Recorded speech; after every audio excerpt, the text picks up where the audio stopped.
Yeah. Ladies and gentlemen, Niggas and crackers. guys, gals, And non-binary pals. Hot girls and city boys. saints and ain'ts, And all our Harlem family. Welcome to your very own podcast.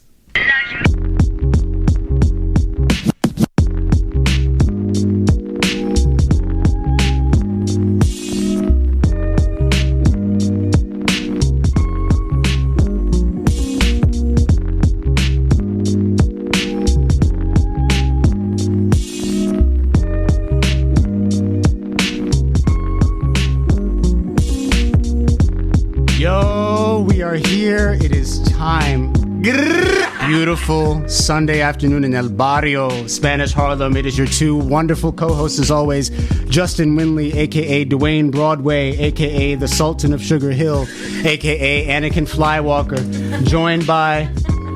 Yo, what's up? It's Jude, a.k.a. Sinbad Stefanucci, a.k.a. the Powerful Panda, a.k.a. Bashis Clay, my nigga. You know what's good? And we have a few guests with us. What's good? It's Asia Adam, aka AA Battery, aka the Real City Girl, aka New Hair Who Dis, aka Jacqueline of All Trades, aka Adam of Eden. Yo. Holla at me. Yo. Okay. She dropped fire. I think that is the end of the podcast. I'm hot right now. I'm hot. I think that's the end of the podcast. Competition. Okay. Next. Hailing from the kingdom of Corona, it's the Queen of Queens, aka the original Wheezy, passing my inhaler because I got asthma. Okay. A lady in the streets of freaking the Google Sheets. Whoa. Pocahontas, the Afro-Latina princess. Spell my name right, it's in my email signature. Let him Abril, or for my Spanish speakers, Abril. Thank you. Let him know. Let him know. Excellent. That's why we have the ladies on, bro. They smoked it. They smoked it. 3 episodes we've been doing this, and those were the best. Yo, a lady in the streets of bringing the Google Sheets? Yo. What? Bro, listen, all three of how we get... Bro. Yo, what you got, kid? What you got? Listen, I'm gonna keep it simple. Please. Hey, yo, it's Amir Royale, all right? It's A-Rod Ali the Angel, but Mr. Disney Dilla at your service. How you doing, ladies and gentlemen? Ooh. Smooth. We gotta talk about it today. That Anderson Paak shit. We are Listen. here today. Want some of the Anderson Paak swag? Okay. Before we proceed, I forgot to let's close those sliding doors there, and we'll keep this in because Screw it. we're authentic. Oh, You slid it all the way. Intelligent shot. Bobby, you slide it all the way away, Bobby. These doors special. Bobby, that's right. Only the best. now we'll cut that part out. That's just Need it. no, but okay. So we're here. We wanted to just assemble the Avengers real quick to kind of. It's the end of the year. Thank God. Very much, thank God. God damn, this bitch was long. We made it to the end of another long, arduous year that felt for me. I mean, before we even get to the music, guys, just how do you feel? Like this year felt like several years for me. When I think about things that happened in February, I feel like it happened in 2017. My year was crazy. My year was dope. Yeah, I mean, a lot of good things happened, but it just felt like long. It's just that semester, bro. Yeah. It's like what you had to do that. How did that 30-page thing go with the comic book? Oh yeah. That was. I mean, I got an A in that class. I have 2 Congrats. A's so far to report. Okay, A in social psychology and A in writing comics. So hoping for the other 2 to be A's as well, and maybe it'll be my first straight A semester since ever. You got this, bro. Yeah, that was one of those things you just had to sit down and do it. Yeah, you know, right. like how it it goes with a lot of work, and it's easy to like procrastinate and get caught up in the well, something's due at the end of the semester, so why would I start it now? Yeah. Yo, dead ass. But- Same with my philosophy paper, bro. I was at the down to the wire, bro. Yeah. The very last day it was due, I beasted the last like 3 pages. Yeah. and it turned into an 11-page paper. Bro. Boom. It's like. I know Killed you're that doing shit. good on your papers when you're posting mad for Don't forget, I'm Bro, that's all I do. Bro, that's all I do. To make my life feel better, I just listen to gangsta rap, watch Jesus and Mero, and work out. That's all I do. It's the New York way. That's Shout all I out do. Jesus and Mero once again, as always. But yeah, how about you, Asia? How was your year? Do you feel like? Constructive. I think 2019 for all of us was really just kind of working on ourselves. And for me, it was, I mean, I'm not in school, but I work on a lot of myself with just like my art. Like I do photography and I produce music and I do some acting. I actually my first web series came out this year, which I'm very excited about. Jacqueline of all trades. Roommating, so you can catch that on my Instagram. We'll talk about that later. But yeah, it's just been a lot going on, like also working on my own music project. Right. It's just, this year I feel like my mental space was like, I really got to make things happen because they're not just going to happen out of nowhere. Make it happen for me. Word. So that's the wave. Abril? My year has been pretty good. It's my first year working full time. Nice. At a job that I've been interning. Talk about that job though, because before we started recording, let me tell you about that 401k. Period. Hit him with the. Shorty got a career. Yes. Ya tu sabe. As soon as I got health insurance, I went to the doctor like every week. I'm just like, yo, it's as good. you should. Hello. As you should. I wish health insurance upon all my friends. I hope everyone gets it. I know my entrepreneurs are struggling and they need it. But no, I feel like, like you said, like it's been a really it's been a year for growth for a lot, not just me, but like a lot of the people that I know are like noticing bad habits that they have. They're noticing not good I guess like friendships or relationships that they had, cutting it out. So I feel like everybody's kind of like growing, prospering, like self-care, self-love. I think January was like a whole year in itself. So January was a weird year. That was a long. There you go. January was a weird year. Yes, it was. Yeah. So but overall good. I feel good about 2020. Even number. Yeah. Got a good. It'll be the first time we'll be seeing 2020 vision. Yes.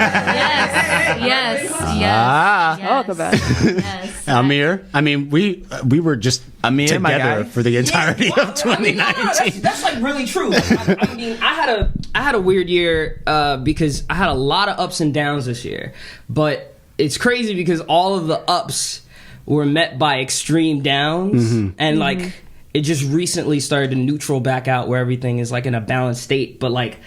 I mean, between the amount of acting gigs that I did this year, the music videos, as a cinematographer, a director, like the films that I worked on, the essays that I wrote, like I graduated this year, so I'm out of NYU. Let them know. Talk to the kid. Let them know. So it's like talk to the kid. But it's crazy because I can legitimately remember going into this year very depressed, and I'm coming out of it 21 and feeling a lot stronger, financially more viable. Like, yes, sir. A lot of things feel way more comfortable and real. In a way I don't think they felt last year, and I didn't believe a lot of the things that are happening in my life right now, whatever. Bad motherfucker, that's what I'm talking about. I'm happy. Greatness. That's beautiful. Yes, I'm happy to see all of you here glowing, all the melanin in this room. Come on now. Listen, we got the United Nations here. We got a Dominican. We got Africa are breathing we got a Dominican. We got two biracial angels. Let's talk about we got two young black braggadocious men. We actually have three biracial angels. I'm biracial too, bro. You're biracial. We Native American. We got a Bangladeshi over here. Actually, put the camera on this way. My son looks like he's allergic to air. And we got where are you from?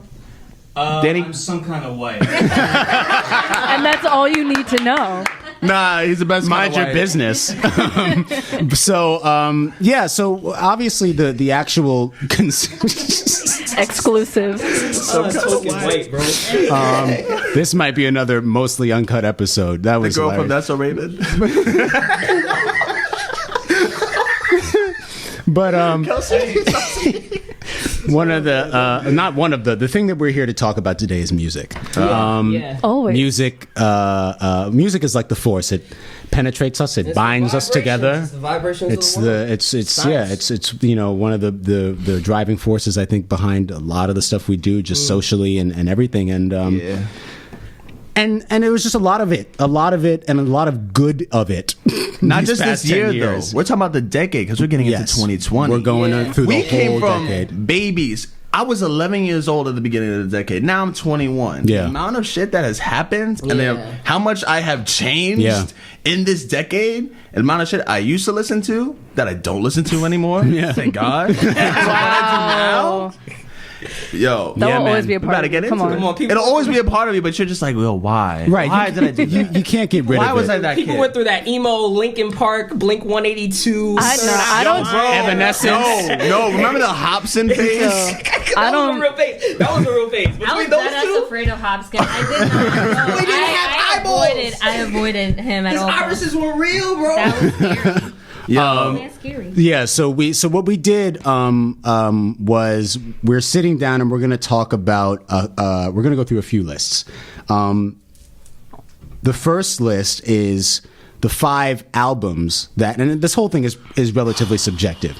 The 5 albums Absolutely subjective. that you identified with, that moved you, that you held on to for the entire decade. The qualifications are pretty loose, but if it's an album that you can mostly listen to without skipping one song, Right. then that's the album that we're looking at. If it's an album that you've gone back to, if it's an album that you know most of the lyrics to, stuff like this is what we're looking for. And we also have your top 5 artists of the decade. Now, the reason that we're delineating that is because if you name someone as a top artist, then we can reasonably assume that you've enjoyed most of the projects that they put out in the time period. So if you say Chance the Rapper, he's not on my list. No shade. If you say All the shade. if you say Chance the Rapper was your favorite of the decade, then we can assume, okay, you liked acid rap and 10 Day and all that stuff and Coloring Book, and so you wouldn't need to then also put that on your albums list. So it's an opportunity for us to shout out a few more people, and then at the end, if we don't kill each other by arguing about everything, we'll talk about some of the artists that we're looking forward to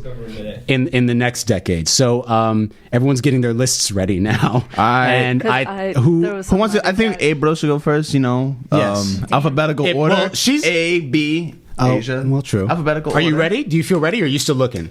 Because I know you had 3. I had 3 for my top artists, but I'm gonna just do it from the heart. How many albums do you have? Because we're going to start with albums. Okay, And we're going to start at the lowest and work our way to 1.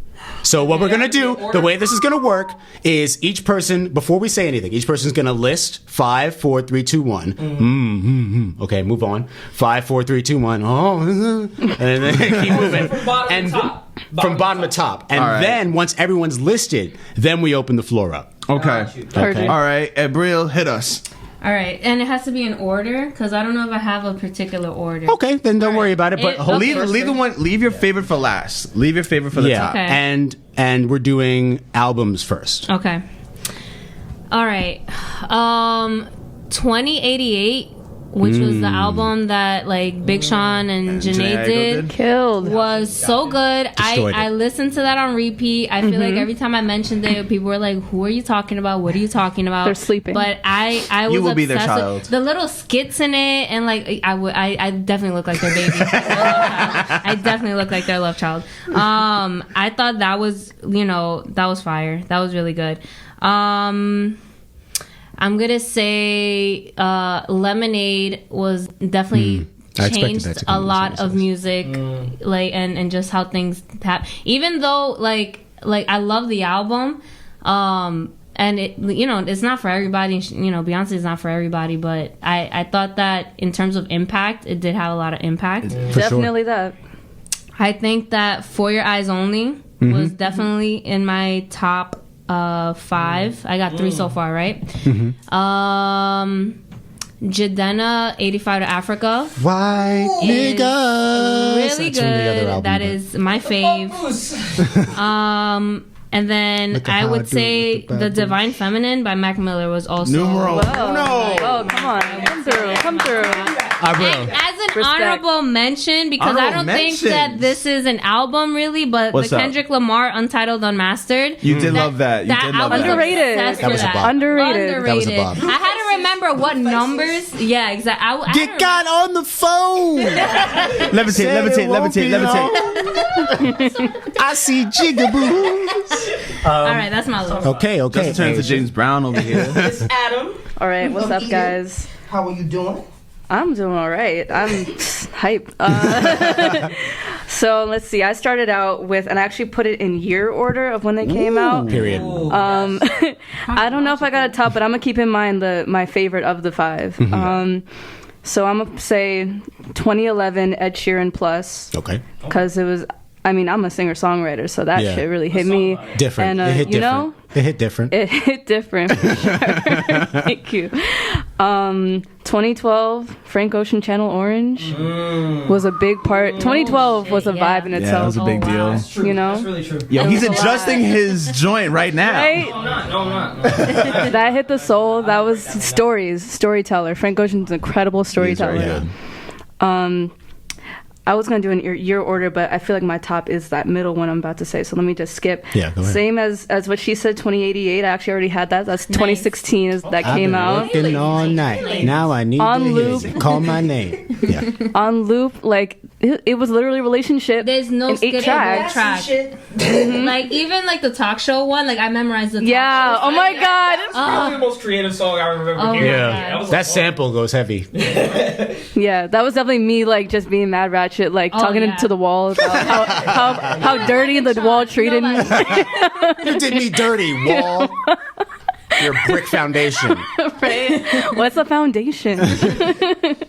Okay, next, 2017, her album, Her. Mm-hmm. wow, yeah. The whole track list was like, the soul was there, like the fact that, like her sound is just perfect, and she's like a superwoman. She plays every instrument. She's ridiculous. A New York native. And then my last one, I'm gonna have to say, and you already know the vibes, Amir, Logic Under Pressure, 2014. Come on now. Oh, Come on now. Give shit. up Logic that name, This bro. guy put me on. Back on his name. Oh shit! Oh damn! I forgot about that one. Oh, Don't forget about it, Nah, because this is- every morning. Don't be changing nothing now. no, but We in this- here. We in here. That's what the shit. conversation is. If you need motivation in the morning. Oh, I forgot about that No, item. no, you don't have to be tight. I'm not gonna. He about to talk about it. All these, I already know everybody. Okay. My top. All right, this is the order that I put them in. I might feel like I don't really want to change this, but I know I'll change my top artist. But so my bottom one is Telephone. No Name. Beautiful. I feel like that's a really important album because there hadn't been like a woman that came out Oh my god. doing poetry the way she was able to do it. So No Name, Telephone, then Under Pressure, Logic. That's what. So No Name was 2016, Logic was 2014. Sweet Sexy Savage by my baby girl Kalani. Come on now, Miss Parrish. That's also a very important album. I think that's between these two. Under Pressure and Sweet Sexy Savage are Break up with incredible YG. babies. I don't know how that happened. I don't know how that happened. Second is To Pimp a Butterfly by Kendrick Lamar. Talk to the kid. And then the top, I gotta give it to this man. Aubrey Drake Graham's Take Care 2011. Okay. That feels. that started the decade and kind of changed sonically It changed the a game. lot of things. Yeah, it did. It changed the game. It did. You go before me because you have a D. All right. J-U. Right, you did. right. Nice. That's Right. what I'm talking about, guys. Not anything else. Come on. It's a family show. Yo, if X was here, I'll pause, yo. Hey. All right. Have a good night. all right. From the bottom, Freddie by Freddie Gibbs. Okay. Okay. 4, Oxymoron from Schoolboy Q. Listen, man, You got it was that. like the beginning got that. stages of Collard like. greens. That has a lot of ones. Nah, Got a what lot was of his joint? Break the Bank. That's what did it for me. You definitely got that. Yeah. Daytona. I By see that. Pusha. It's a heavy. It's that. It's hard. It's that heavy rap list right now. That hit. And Hove's 444. Gotta Because give it up. Gotta give the that was a credit. good Gotta one. give Yeah. credit to this dude. Yeah. Old man rap. How you make old man rap, bro? like, 'cause it was the most complete Jay-Z album I ever heard. Yeah. And I know I'm a young nigga. Reincarnated himself. I know I'm a young nigga saying that. And Blueprint is a lot of people's favorite album. Yeah. It's one of mine too. But the way he told his stories, the way he opened up, the way he talked about his kid, Apologize. his mother, and then his problems with Beyonce. Yeah, that was not. And sonically, it was hitting like touch my soul. Word. And then I gotta say, damn, because it brought the best of To Pimp a Butterfly and the best of Good Kid, Yeah. Mad City. I want to say all of Kendrick Lamar's albums, but I'd say damn is literally the best of I hear that. To Pimp a Butterfly and Good Kid, Mad City that- fused together Yeah. on some Dragon Ball shit. It's Yeah. the most replayable too. It is too. Yeah. This is why I made the best artist category, but we'll get to that after we finish the album discussion. So my list is probably the most all over the place. But here we go. Number 5, A Seat at the Table, Solange. Yes. Okay. Beautiful. That Love that album. really just first of all, I didn't even know Beyonce had a sister until that Did I see Bring It On? You didn't see Bring It On, bro? I can't.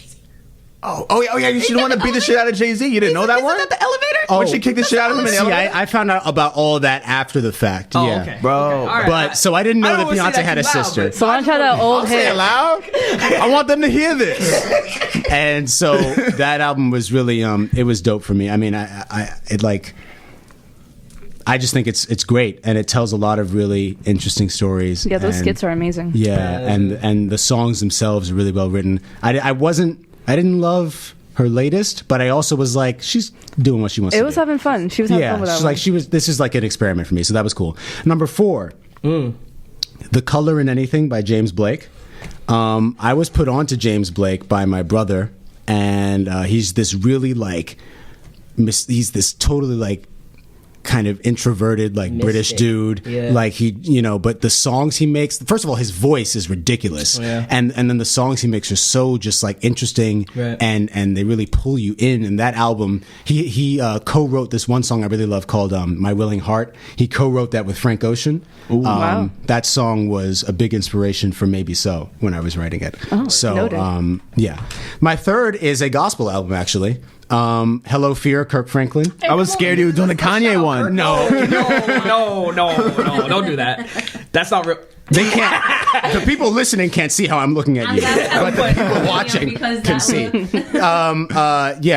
Hello Fear by Kirk Franklin. Now, I was conflicted about putting this here because a lot of my favorite Kirk Franklin work is before this decade. But I did want to acknowledge him, and I do think that as gospel artists go, I mean, he's the Diddy of gospel. He pulls people together in a way and samples things from secular music, and he just creates.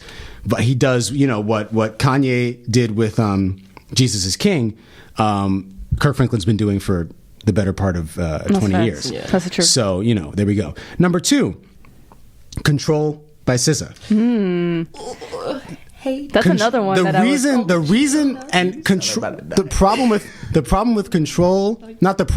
thing about it is that it told me about myself. The album is not for me. It's not. I remember a lot of men listening to that album and being like, "Damn!" It hit them. Yeah. It's not. It's a love letter to black women. Yeah. But you, as a black man or any man, can still learn a lot from it. Mm-hmm. And there's a song on that album that I can barely listen to because it's so wow. Mm-hmm. You know what I mean? It's Normal Girl. Mm-hmm. I it's powerful. Even thinking about it. So that's number 2. SZA, I'd like to think she makes another album, but even if she doesn't, she's cemented as far as I'm How's her voice doing? Debuted. Oh, she healed, I think. When she said might need another year. I would say that she should take her time to get back into things. She should. Yeah, chill, SZA. Drink some tea. I personally think her singing style is a little risky. It is. She sings in cursive, as Twitter said. We love you though. And then number 1, which is why I was so happy, The Divine Feminine. Absolutely. Yeah. Absolutely my favorite album and a lot of these, it's funny because I didn't realize till today, a lot of these came out in 2016, which happened to just be a really good year for music. Oh my God. Well, that 2014 to 2016 run is crazy because 2016. What about 2018 though? 2018 was crazy too. That's when everything got a darker sound by the end of the decade, in my opinion. That is true. So then, albums were great. I think it had to do with the presidency. Exactly. Yeah. Which we'll talk about that. I think so. this next list, we'll talk about that. So The Divine Feminine. So does anyone want to? I guess, challenge anyone's list or just ask questions about anyone's choices or? Anyone want to amend their list? I'm sure we all do. How about we all just name one artist? No, the artist is going to be. The artist is where the argument is really going to start. Yeah, the artist is where the argument is really. But the albums. I think we all we all have taste. I wouldn't invite anyone in this room that didn't have taste. Not facts. I can't even disagree with any of these because for example, I would have put Mac in my top 10 rappers of all time, maybe even top 5. But the only reason why I didn't put Divine Feminine on my list is because I'm I what I don't like about, for example, Mac Miller's career, and it's not because of Mac, it's just that I feel that Mac was too underrated, and then it took him passing away for his music to mean as much as it really does. I get that. And it's tragic. And like, for example, the thing that's really crazy about me like choosing Take Care is that the same person that mastered Chris Geringer, who mastered Take Care, mastered Divine Feminine. Like, a lot of Mac's music and Drake's music are very interchangeable in terms of the people that they've worked with or the people that they cross paths with. Like, you mentioning Schoolboy Q, Mac went through a whole transformation with Faces, and like every single one of his albums up to that, Good AM, everything went. But Divine Feminine was like Scumfuck Flower Boy by Tyler, because that was the song, that was the music that he wanted to make, and then he finally got to make it, which is so intriguing to me. Yeah. So I can't disagree with that. I can't disagree with Daytona. I can't disagree with any of these, like, because they're all have different significance in the culture. Mac Miller, what you said, you hit a really interesting point about, like, you know, posthumous popularity with artists. I remember I have this like weird pattern now where I make a decision to get into an artist, and then within like a few months that artist dies. I remember it happened with David Bowie. Wow. Oh, what? I was like I was like, you know, I've always heard the name David Bowie, and I'm a guy who I like to listen to music from all sorts of eras. So I was like, I really want to like get into more, because, you know, David Bowie, I feel like David Bowie and Prince were kind of spearheading the same, like, they were these frontier in music. They were these crazy androgynous dudes, with impeccable musical skill. Like, Prince played drums, piano, guitar, bass, and that nigga did jumps and splits in high heels. I mean, and he became characters, complete rock stars. Bowie was able to do his Ziggy Starlight thing, but then you pay attention to Prince, and Prince was able to create the symbol. They both believed in caricature. So I remember like deciding to get into him, and I still remember the night that I used to sleep with my radio on, because I have a thing about like stillness. If I'm sleeping in a space and I can't hear anything or see anything, or I feel like, so I liked the radio on for the noise of it. And I woke up in the middle of the night, and the radio guy was talking about, oh, we're getting reports that David Bowie has died. And I was like, that's crazy. But then they were like later, oh, it was a hoax, because, you know, there were a lot of celebrity death hoaxes going around. And then they confirmed it, and he had just released Black Star, like the day before, bro. And he had just released Lazarus. He knew he was which going. Is literally the music video is him on his deathbed, basically. Oh my god! And it's just and it's the same thing that happened with Mac. Take Care is literally him in a that's what's very ironic about a lot of deaths that happen. He's singing about oblivion. There's something that's very interesting about artists in general. They're very, in my opinion, on a spiritual level, they're always very attuned to the universe and how things are rotating. Because all of a sudden, an artist is like, I see something is going to happen to somebody, and then it happens, or something's going to happen to me, and then like, people are very, when they're artists, they're very in tune with their emotions, but they're very in tune with. It's scary. A lot and so the reason I mentioned that was also because to say that the Divine Feminine, when it was, you know, I think the person actually who put me on was Val from high school, Val Macretis. She was a big Mac Miller fan, and she was like, Justin, this album is like amazing. So I listened to it, and it just changed my life. Like it really, like it was so what I was going through and experiencing at that time in my life,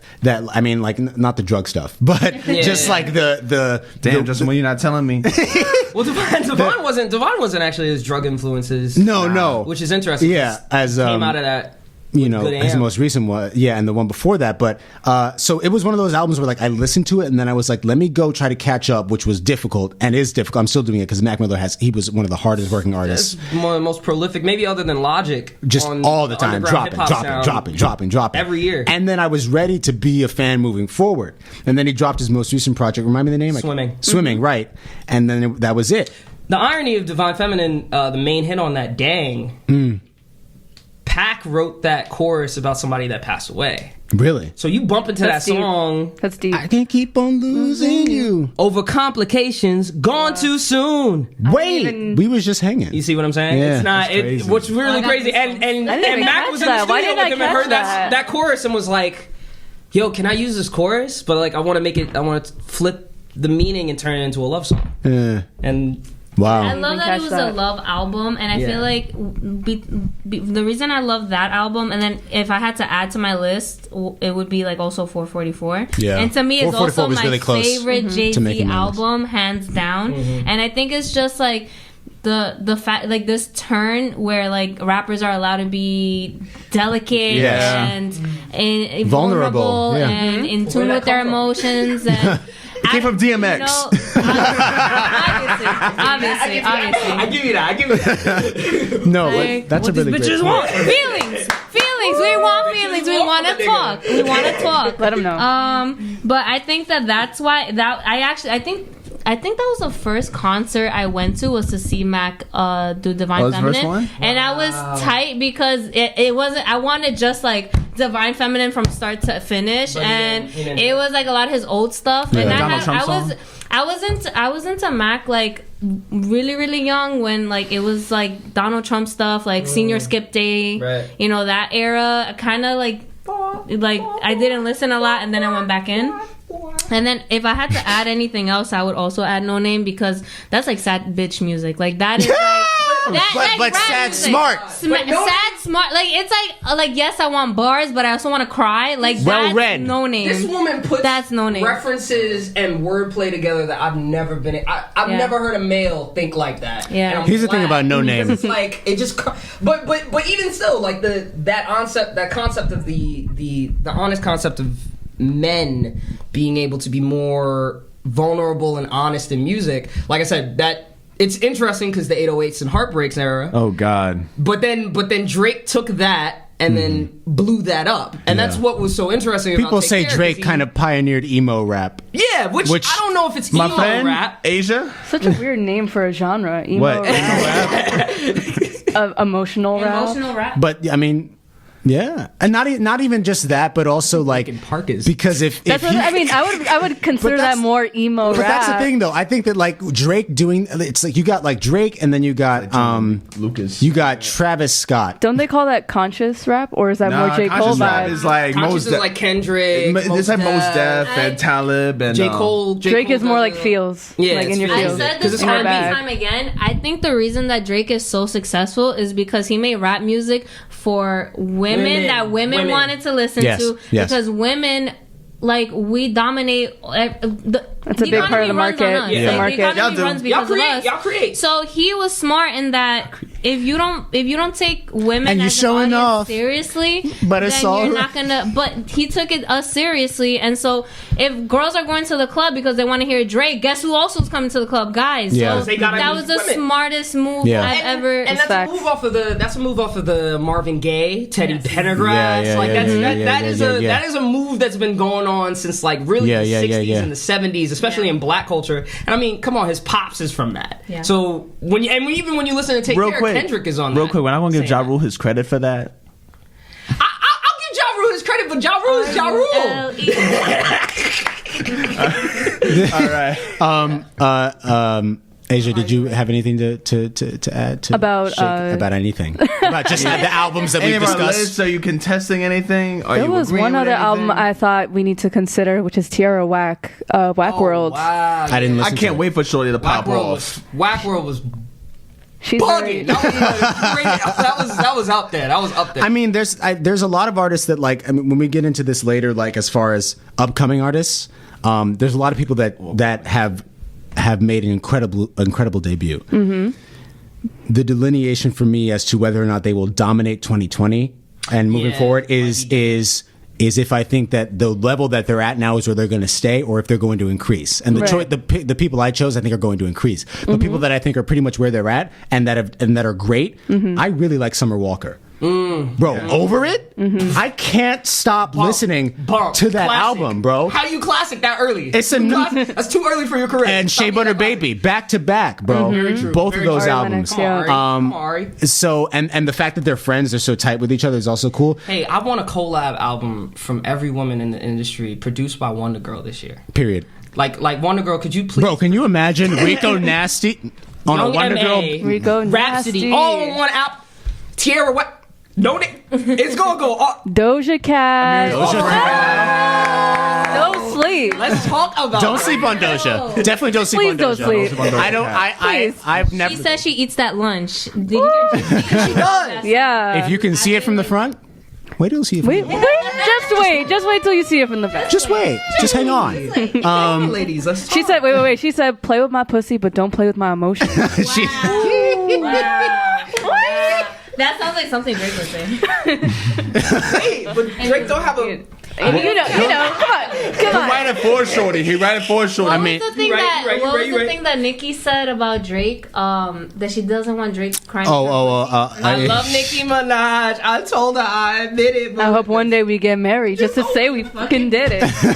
When was that? What song was that? I forgot that With shit. Lil Wayne. She said I can't. She said I can't tell if the P word wet of the year. or if he crying. That's what she said. Yes. Oh yes. Yeah. Yes. No. I'm talking about up 2010. That was the beginning of the year. I remember that when that came out. Like, because Over came out and then Miss Me came out. Everybody was like, yo, what? Those collabs were incredible. Come on, Young Money was, I mean, They were fire. Until Tyga.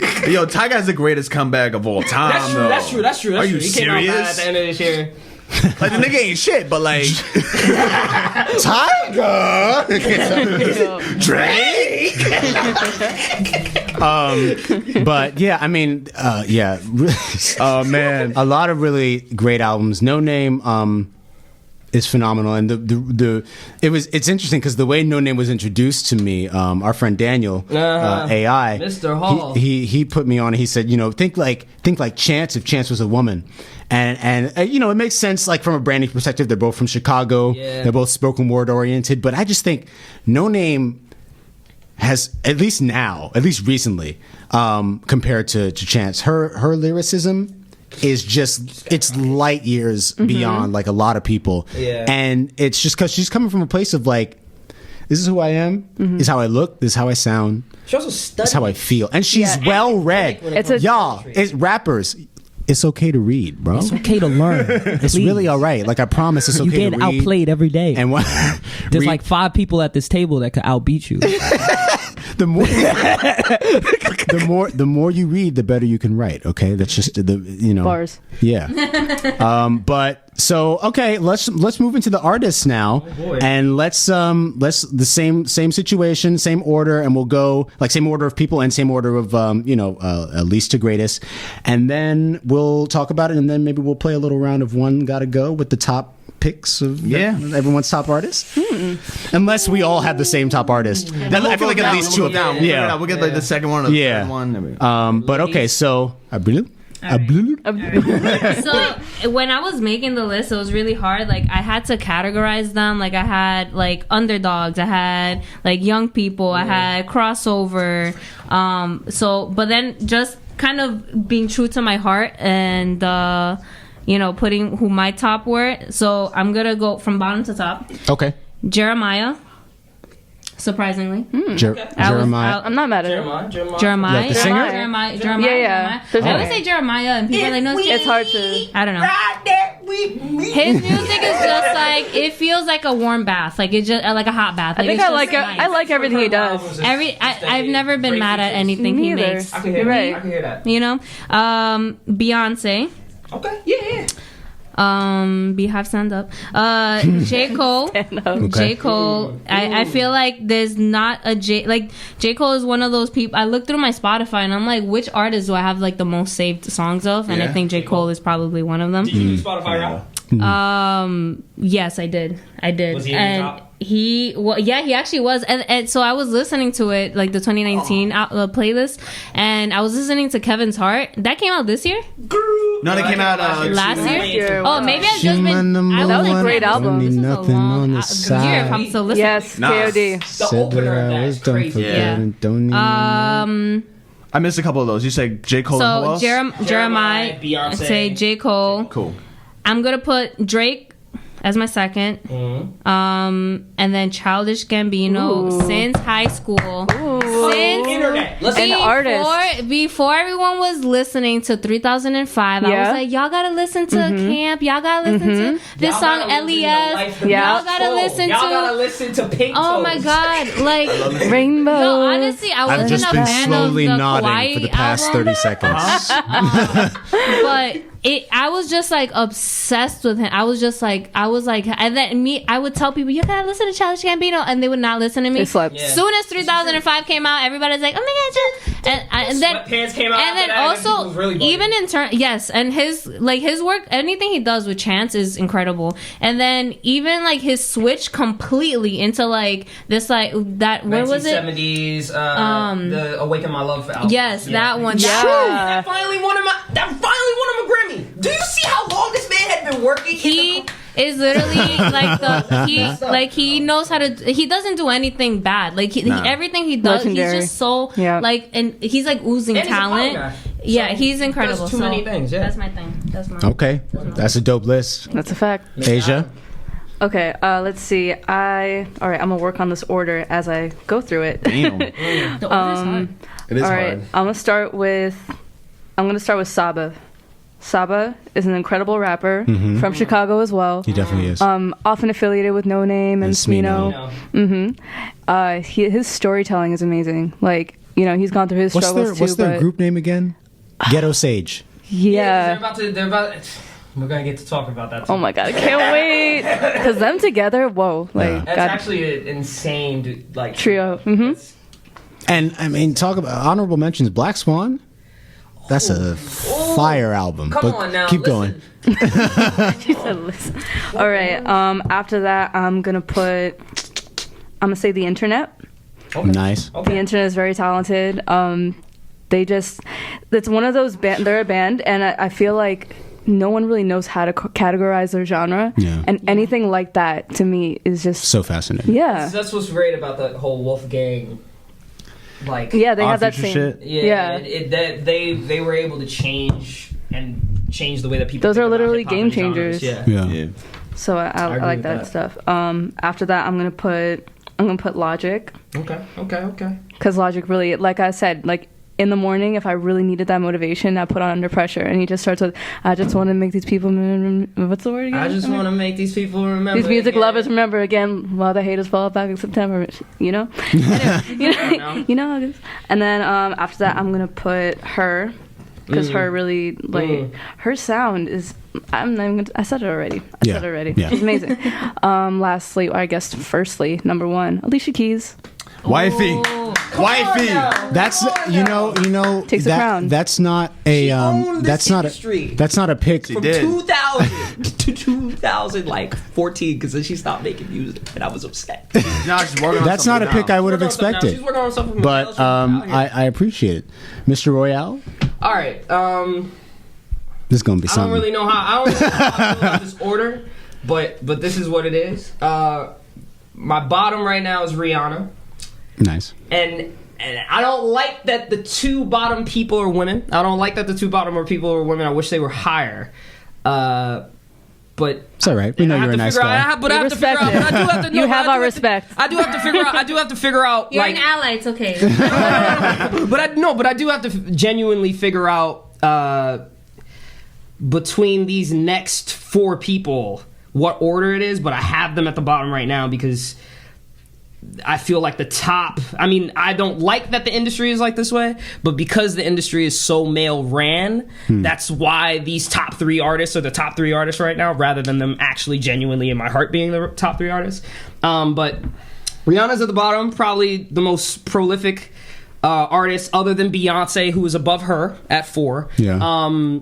In terms of her recreation of herself, from being able to do the whole DJ sound and be that party sound that you would go when you're at an EDM party, you're like, who's this artist? And it's Rihanna. And then all of a sudden you're going to turn around and be one of the greatest hip-hop R&B singers of all time, and then become a music mogul, and then become a female entrepreneur and become one of the richest women in music? In business? I don't know if anyone was prepared for when she started rapping on Kendrick's album. That was a little bit much. Tell me who you're loyal to. What? Is that Rihanna flowing? I told you. And then like the same thing. You think about Beyonce. Beyonce is arguably one of the best performers of our decade. And what's crazy is that we have the conversation. Like no. But here's what's one of the crazy conversations about it. Because if Michael didn't pass away, I can't think of anybody else. Maybe Bruno Mars. maybe. I don't know. Is next to questionable. Next to Beyonce, it's like next to Beyonce, but it's like, yo, Chris really? Brown. But if without the baggage of of your but number you see what I'm 5. saying? Because even then, the thing that brings certain artists down is that you're like, okay, well then what's your personal life like? Yeah. So then it's like, yo, Beyonce's right. She was right under Michael, and then Michael passed away. It's like, all right, that's why Beyonce's there, and it's not, and like. Yeah. She worked the hard. She's a Virgo, so both of them worked the hardest as they could to get where they are. Not to disparage, of course. You got your Janet Jackson, Britney Spears. You got your Britney Spears, your Madonnas. That's an age. That's from another time. To add to that. I think. Well, you know what? Okay, go ahead. No, and then so Rihanna, 5, 4 is Beyonce, 3 is Kendrick Lamar. Because Kendrick Lamar basically defined the West Coast, and he was able to recreate that whole, the Death Row Records feeling from the 90s. He was able to bring that back for our culture right now. J. Cole, same sort of thing. Was able to reinvent himself from being signed by Roc Nation to come back right now and be like, have his own label, crazy artist. And then my top is Drake. And it's not because I like Drake and I want Drake to be at the top, Drake. but Drake, but then if you think about his numbers, if you think about the way they affect you came at it more objectively. I came at it more because I know that if it was subjective, there's no way that Logic isn't on that list. Exactly. There's certain people that I would put on. Bino would have been on this list, but I thought about it. Well, that's good. It's good to have that on viewpoint. The business side of it. I'm like, all right, as I expected that you would bring. Yeah. See. Go ahead, Jude. Steffers-Wilson. I'm sexist. Shit. Damn. It's okay. Yo, no, I don't have any. I don't have any real women quick, on mine real quick. I gotta do something. Yo, Professor Wakeoff, from my women's studies class. Yo, my bad. All right. Yo, my fault. All right. So another thing, I'm mad sexist apparently. No, leave it but nah, it's cool. But what I turned into in the decade was an old head. I turned into a snobby old man rapper. What y'all know about this? Yo, dead ass. So like, I was listening when I was like 15, 16. I was listening to like Wu-Tang Clan, Rakim, Nas, Tupac, Big, of course, and then fucking Capone and Noriega. Shoot, KRS-One. Nah, KRS-One? I like KRS-One. I like KRS-One sometimes, but Mobb Deep. Yeah. Big L from Harlem. Come on now, let's talk. So I listen to a lot of old shit. Like I listen to Cameron OD now. Like it's ridiculous. I was in D'Angelo, like Jamiroquai. Exactly. Oh you know what I'm saying? Yeah. I just, Legendary. I was really on that tip. Legendary. I was listening, and then before I was listening to all this Eminem shit, and but I don't listen to that no more, except for the old 90s shit. But for my top 5 artists and for the decade, it go like Freddie Gibbs, Schoolboy Q, Pusha T, Hove, and Kendrick. Okay. Like, cause Kendrick deserves to be in that top spot. Kendrick deserves that top spot, bro. Cause Freddie, listen, I slept on Freddie. Have you seen Sábado Gigante? There's a thing where they're like fuera, where they. Here's why, real quick. Cause listen, I slept on Freddie Gibbs, and I didn't want to put in Drake because I didn't like a solid Drake album. Like I skipped mad songs. I just like his hits. Same thing with J. Cole. I wasn't on J. Cole like that, and I was just like whatever. But then of course I grew to love some of his music. Right. But the way Freddie Gibbs hits though now, I'm just like ooh. And same thing, he's recreated himself in a completely new way. He's recreated himself insanely. The last album he just put out this year with Madlib is crazy. Hits. So straight hits him, one after the other. Schoolboy Q is the beginning of my glow up. Right. All right. Becoming a sexy young black man in America. I feel you. I love this nigga so much. God damn. Yo. When I first heard the first time I played Oxymoron, and then that song Gangsta came out, it just like I grew 3 inches. Like, he literally lifted from his chair. I dead ass. The next morning looking like Peter Parker in Spider-Man 1. Yo, dead ass. Who needs milk? Good. Then Pusha T with Daytona. Word. It was nice and compact. It was beautiful. A product of Kanye. Cool. Yeah, I love Kanye. And then Hove and Kendrick, because Kendrick is just Kendrick. And Hove owned the entire decade. Hove is the reason why most of the artists that are on any of our lists Yo, that ass. are kind of where they are. And Hove only put out 3 albums. He did the fucking Watch the Throne joint. Did Magna Carta. And then the 444. Here's what's crazy. Magna Carta I did not like that. What's crazy about Magna Carta though is that Pound Cake was supposed to be on Magna Carta, and Drake just went, "Give me that song." That was an amazing song. Wait, that happened? Deadass? I cannot make this shit up. He was at Jungle Studios. Drake and Jay-Z are at Jungle Studios, and Drake is just listening to Pound Cake like, "Yo, that's mine." Verse to that, and then Jay-Z's like, "Word." So he says the beat, and then Drake sends him back Pound Cake with an entire other half to the song, and Jay-Z's he's like, you crazy for this that's one? why Jay-Z has 2 verses, because it's his song. You funny, Drake. But anyways, I bought a house for $1 billion. That's upside down. And then Kendrick, because of his ability of storytelling, the emotion, was able to get back into jazz rap, bring that. He's the reason why Saba and Smino are able to go where they're able to go with their sound. You know, I loved everything Kendrick put out. You know, insanely good. The first thing I heard of Kendrick Lamar, because I was on this whole thing, I did not want to listen to mainstream artists, but then I heard Kendrick, I was like, all right, that idea was fucking stupid. And then I heard him on a song by The Game, The City. Did you hear The City? Woo! Right? Let's talk about LA, bro. Ooh, LA. Listen, real quick, hot take. LA is the king of hip hop. Oh I know New York created it. I'm from Harlem. LA runs shit. LA's got a lot going on right now. I don't know about that one, Chief. You're smoking crack. But let me crack.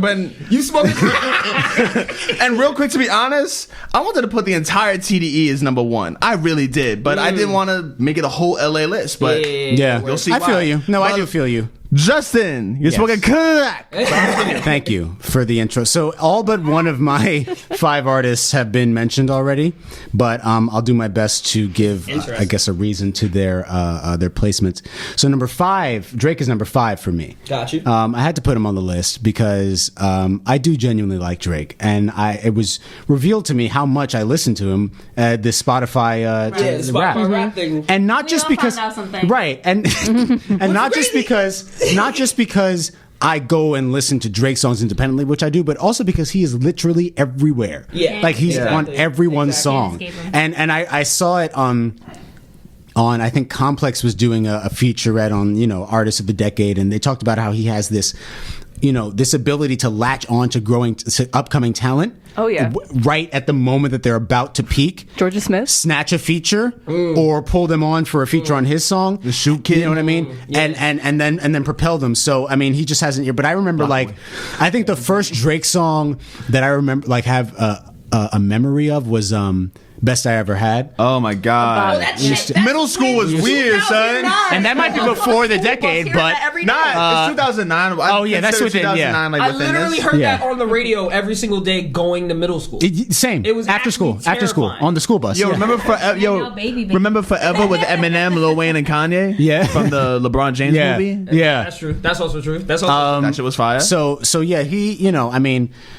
I recently realized that 8 out of 10, the reason it's called that is because 8 out of the 10 years in this past decade, he dropped a project. Yeah. That's insane. All Drake. Like he would be on somebody's project to make up for the fact that he did not have music out for a month. So he's great, and he is genuinely talented. I think he's gotten to a place of complacency, recently. But I do think that when it comes down to spitting, he can write. Does he though? Well,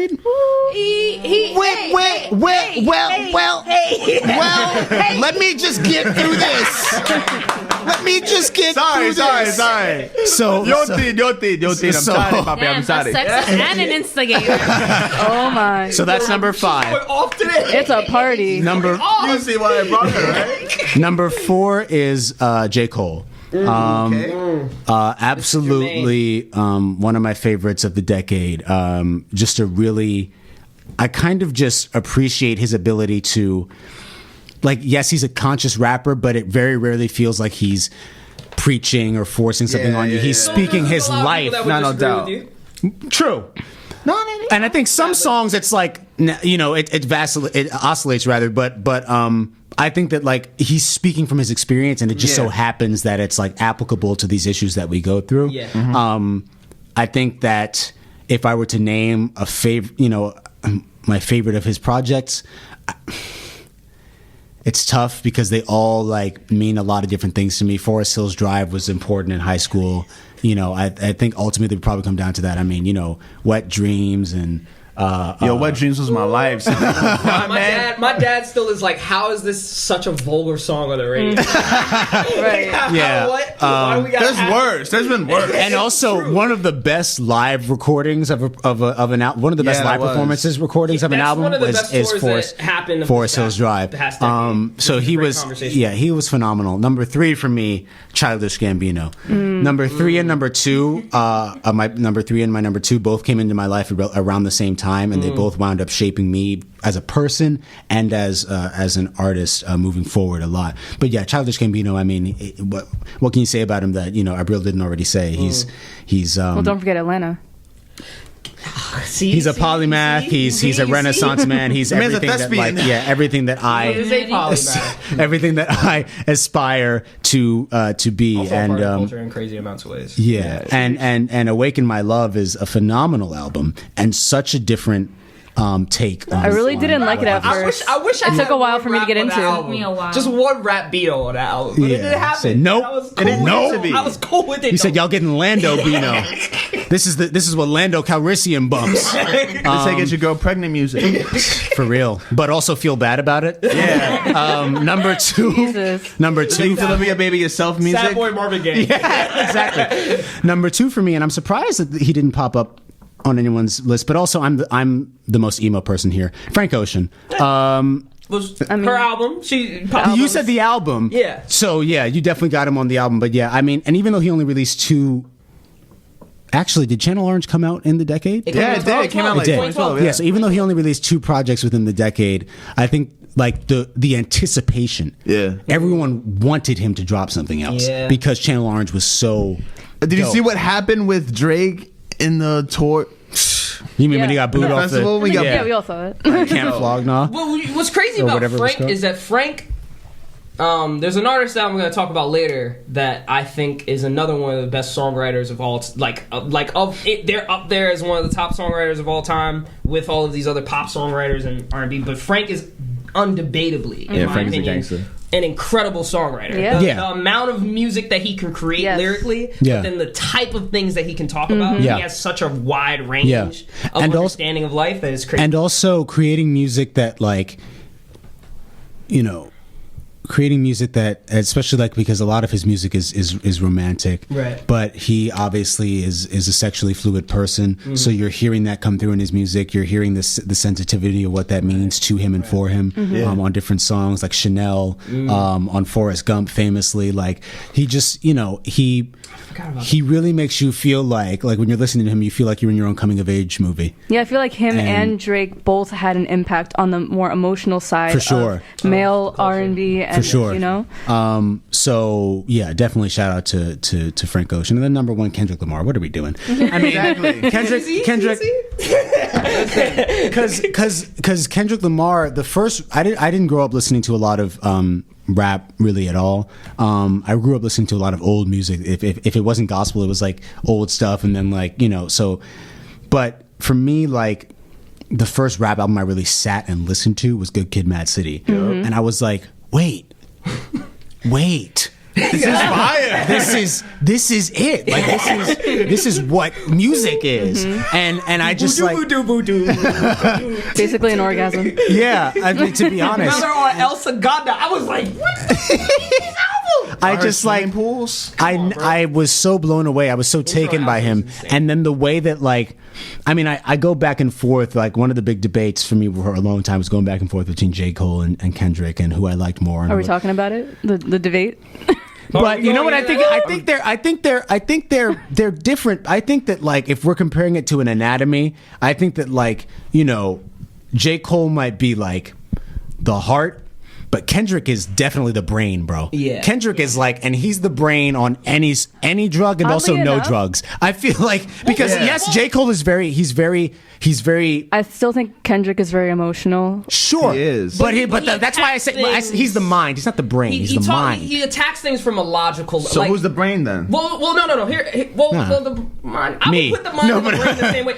The thing is, I would put there's this trio that happened this entire decade, and it's because because they were in such close proximity and they kept being on each other's projects. Yeah. And it was Drake, J. Cole, and Kendrick. And the thing is, Drake, I would say Drake is the heart. Kendrick is the mind, and Cole is the soul. Because the thing that's so intriguing to me about Drake is that Drake didn't put J. Cole on Take Care. That there mic there. But Drake was on J. Cole's debut album. So then what did Drake turn around and do for his second album? He put Kendrick Lamar on Take Care. Yeah. And then he took Kendrick Lamar on tour. So then Good Kid, Mad City comes out, and then Drake is on that. But then they're able to keep all three of them kept influencing. Yeah. Well, they knew, and it's so interesting that, like, I mean, you would hear occasional references to each other in their music. We Power never Trip literally has a Drake reference. We never got that. Cole and Kendrick the Black duel, Friday thing happened, and that's the closest we got. I wish all three of them was on a song together. But they all know, like, it's just like this kind of respect and these boundaries that they set for each other. And what'd you say? I said that you would explode Spotify. Like literally, there's a reason. No, for sure. No, it would. Yeah, it would crash. Your account has been. It would crash. No, but I think, like, I mean, we talk about reinvention. Kendrick, he went from this very brash West Coast thug, but always kind of talking about what? Nah, the fact you said brash West Coast thug, I was like, what? I mean, he stayed. I say he stayed consistently with the consciousness. Yes, I'm not saying that his first three projects. Oh, we're talking about Section 8, like Section 80, like what was before that? And has high power on it. OD. Yeah. Overly dedicated. Those all the way up to Good Kid, Mad City expound upon what West Coast gangster rap is. Like, it took the Snoop Dogg, Tupac energy and was like, all right, but let's talk about the downsides and the demonization. Yeah. Like, I'm not talking about his content. I'm talking about I kind of am. The sound of what I'm saying is, like, there were, and I've been listening to Dissect. The Dissect that podcast. shit was fire, man. Thank you for that. No problem. Yeah, I'm behind on because they're reviewing Damn now, his most recent, and they did To Pimp a Butterfly before, but it's crazy. He was planting seeds, like everything in Damn that he's doing is there have been seeds planted throughout his career. Like, he's always referenced his faith and all of that, and how he feels about himself as a vessel and everything. But, like, Damn is just such a narrative, and it's crazy. Like, and so is To Pimp a Butterfly, and I always go back and forth about which one, I like more. But it's just like I am awestruck by his ability to create a narrative and to create a universe within his music, and make something that you have to keep going back to, a book, or like any book or any movie. Like, you have to keep going back to mine information. It's not just his lyrics, it's the samples he uses and why he used that sample, and the voices, the characters he goes into, the skits, everything. Like, the metaphors, is very cinematic. It's just I can't think. And not only is he my favorite of the decade, but now I realize he's my favorite artist of all time. And real quick, has anybody seen him live? This man. I went to the championship tour. I went to the championship tour. Best performers of the decade. Kendrick Lamar, they did Freedom together. Real quick, that was terrifyingly good. Yo, Kendrick Lamar is like 5'5". Kendrick Lamar is 5'5". I'm sitting in Madison Square Garden in the nosebleeds. The man controls the entire arena, like 30,000 people. That little. He's built like Wolverine, bro. He's built like Wolverine, and he just took that shit over. Yeah. He took it over. He was king. He comes out with his sad shit. He'd be like, "Yeah, bro. Yeah. I'm about to hurt everybody in this audience." And I'm Exactly. Yo, he's able to he's able to communicate like darkness, just like the darkness and insecurity that we have. Like he's not.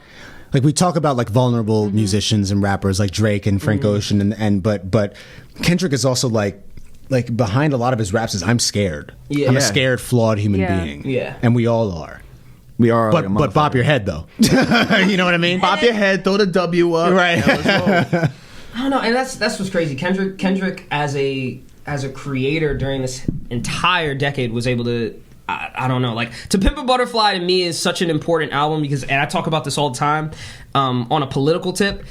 A lot of people think about history and they think about politics in the sense of like, oh, well, you know, the president is the thing that's controlling the culture, the Congress, the House of Representatives. But what's so interesting is that I don't think Eminem's Marshall Mathers LP could have been an album if George Bush wasn't president. Oh yeah. I didn't know what I was about to say. But if Barack Obama wasn't president, I don't know if To Pimp a Butterfly would have had the meaning it had as an album. Contextually. And same with Donald Trump. And same with Donald Trump being president and running. Yes. Yeah. The art imitates life. Damn had such an impact. It's annoying, and I do want to get you the ladies back in after I stop talking, but I'm almost done. But it's see what you guys think about this, because I think it's annoying to me when people. I guess I understand music can be escapism. So obviously sometimes you want to listen to music and not think you're listening to music because you don't want to think about how crazy things are. But it's annoying to me that people don't expect that artists who are other people living and functioning in society would take what's happening and incorporate it into the art that they are producing. Right. You know what I mean? I mean, it's like, what are we talking about? I have to vent. I'm J. Cole, I'm Kendrick Lamar, I'm whoever. I'm sitting down, and this is what is on my heart, was weighing on me. And yes, I'm an artist, so I have a responsibility to. You might feel you have a responsibility, or you might just feel like it's something you want to do, and other people are listening. That's great, but I would do it regardless to put my feelings, on paper or whatever, and transmit it into something that can be shared, and understood by a wider audience. But how do you guys feel about that? Do you feel like music is too political, so to speak, or what? I was never against too political. I mean, by contradiction, I don't even pay attention to politics like that. But there's only so much you can ignore, especially living in a place like New York. But I've always been about consciousness, and I mean, I'm very much about emotions and songs, love songs, and about relationships and just things that are very intellectual. So of course, I look up to artists like Kendrick and Common and even Saba. People coming up, No Name. I think No Name is doing a lot of what J. Cole and Kendrick are doing, where they're taking issues that they've lived through and are still happening and projecting it in their music, and I think that's beautiful. I think I agree with everything everyone has said about in regards to Kendrick, and I think what he does really well is just breaking that fourth wall of all right, this is what you assume gangster rap or what you assume rap music, especially from the West Coast, to be like. And he's like, it's me running around with guns and whatever with my friends, but it's also me being afraid for my life, or me with my mom and your mom calling, even the voicemails that always kills me on his albums. The voicemails of his mom saying you just leave the car keys over here, and I hope you're okay, and blah blah blah. All that stuff is really just it's so it is something. It really hits. And then it's and then even with J. Cole, what I think he does something similar, but kind of speaking to people or people who are listening to rap music who maybe don't experience the life of rap music. He literally talks about going to Queens College. Who is talking about that? Hello. That's something I like about J. Cole. I think his music is very adaptable for people who aren't familiar with the lifestyle. I feel like maybe people who don't listen to hip hop like that, it's hard for them to get into Kendrick, but it's not hard for them to get into J. Cole. J. Cole is easy to swallow. Which I always respected. The streets for beginners. Exactly. Basically. Storyteller. I think he does it so well, and so it's so digestible, but it still has a lot of impact. Of course. And even just how he's conscious light. Even what's the song? Diet conscious. Yeah, diet conscious. That's when you get the free app, but you gotta update. Yeah. They should really have that on Spotify. Yeah. Conscious light. I think that's just incredible. What's the song? I love J. Cole songs, and I never remember the names of any of them. I just no, the one where he's talking about how he keeps this girl keeps trying to have sex with him or whatever, but he's but how can we have sex and we're thinking about the government and how the man is trying to control us and all that. She's just take off your pants. What song is that? What song? I'm gonna Girl song? No. Okay, I'm gonna find. It's gonna hit me later. I know. Yeah, that sounds like Come Through and Chill, right? No, where he switches from. Not Come Through and Chill. That's just him spitting political bars. Right. But he switches from you've been on my mind to Trump's getting No elected, Sleep, right? and I've every single sound. Oh, No Sleep. Is that No Sleep? Because No Sleep was a bop. Or even just Is it Wet Dream? I think Wet Dreams Wet where Dreams you know was like that. Like fantastic, I yo. never heard of any rapper talking about losing their virginity where it was in a wholesome way, like in a wholesome like I really and the like, video had with a the crush on dogs. her. But listen, And then but because everybody else will talk about it like, oh yeah, fuck this bitch, whatever, you know. Yeah, but no. you're not True. talking about like He walked us through it. He walked us through. He's like, I had a crush on this girl in my class, and And that's she what was it was. bad, You know? and And I thought she was experienced, but it turns out neither of us was. neither. and that's so sweet. A common That's story. It's exactly the Or- truth of it. Or even like the Neighbors song. where Neighbors. he- Oh yeah. Yeah, Neighbors where think they- I'm selling dope. like selling dope. You know, and it's like- that's reverse. That's the reverse version of Forbidden Fruit. You just reversed the sample. Oh yeah, think yeah, I heard yeah. And then about just that. made the beat Yeah. again. By the way, Forbidden Fruit, my favorite J. Cole song. Because it has to Most be. The likely. only one where they kind of collab. Literally their only collab. Listen, I'm basic. No, Wow. Yeah. Well, and no, it's not my favorite, but it's up there. What's crazy for me about Farcel's Drive, I think the last album that went double platinum with no features. Oh, God. Cole, was Lauryn Hill's, and this is unfortunate considering Lauryn Hill, but it was Lauryn Hill's Miseducation? Miseducation. And what's so intriguing about the double platinum, of course that became a meme sort of thing, but Farcel's Drive was like a movie. And it specifically is because he makes it where it's from the moment he's born through his career up to Saint Tropez, which you could consider that early 2010 to 2012 era of J. Cole, of how he was blowing up and did workouts, so on and so forth. Man, this dude got co-signed by Nas by rapping on his sophomore album, I Let You Down, because I made a pop record. I remember that. That was a good one. And then Nas literally talks to No ID and goes, listen, bro, send me the beat and I'm gonna rap to him. And then co-signs J. Cole in 3 verses on the radio? I was like, who had that in their career? Never happened. The power, the flavor. So he changed a lot of things. I want to mention, I found the song is Lights Please, where he's like turn off the lights. Ooh, let me. It's so nice. Deep cut. I can't even think of what that sounds like right now. Rock Nation. Literally, that's the song that really literally. I mean, Is that from the one where he's in the locker room? That's from Friday Night Lights. Yeah. But it's from that mixtape, and then it was on his debut album. Copy. Wow. What else a were we lot. talking about? Right, the one gotta go. I'm gonna- Well, hold on. Before What's we up, do, sis? before we do one gotta go, we're gonna take a break. So I just want to let you guys know that. So let's finish this convo, and then we'll come back from break and do the whole elimination thing. I'm ending this on Beyonce's my favorite rapper of all time. I thought you said no. Who said Rihanna was? Oh, Rihanna's His number 5. Rihanna's my number 5. She was up there with my top rapper, but come on, no. That's a different conversation. How's Beyonce? Female rappers, Real I'm quick. say Rhapsody and Young Rhapsody, M.A. no. I'm gonna be like going off. Like, Yo, I love Young Young M.A. so much. Young Yo, May's fire. when she dropped that Chirac freestyle, what the hell was that? Did we let a cougar into the room? Yo, but It's a For predator those in of this you endo. listening, you can't see it, but a cougar just. Yeah. I mean, Lemonade definitely. it was crazy. Very important album. Very important visual. Even the little documentary on HBO about it, the video, the video attachments. Oh to the yeah, album yes. was insane. And then her Super Bowl performance, Right. the Homecoming documentary. It's a lot. That woman has a lot. Who would watch just a concert recorded the way that you would watch Homecoming? That's incredible. Clearly several people. That's At least It's not a even few a people. concert. I saw It's a Justin performance Timberlake. at Coachella. It's not her own thing. She just was like, nah, I'm documenting this my is performance mine. at Coachella. Thank you. I'm taking over this whole fucking festival. What was it, like $15 million she got for that Netflix deal or something? God damn, that's some Dave Chappelle shit. Yo, ridiculous wealth. Anyway, if there are no further conversations to be had, we'll take a little bit of a break. We'll reconvene to talk about One Gotta Go, potentially, and then we'll talk about some of the artists we're looking forward to.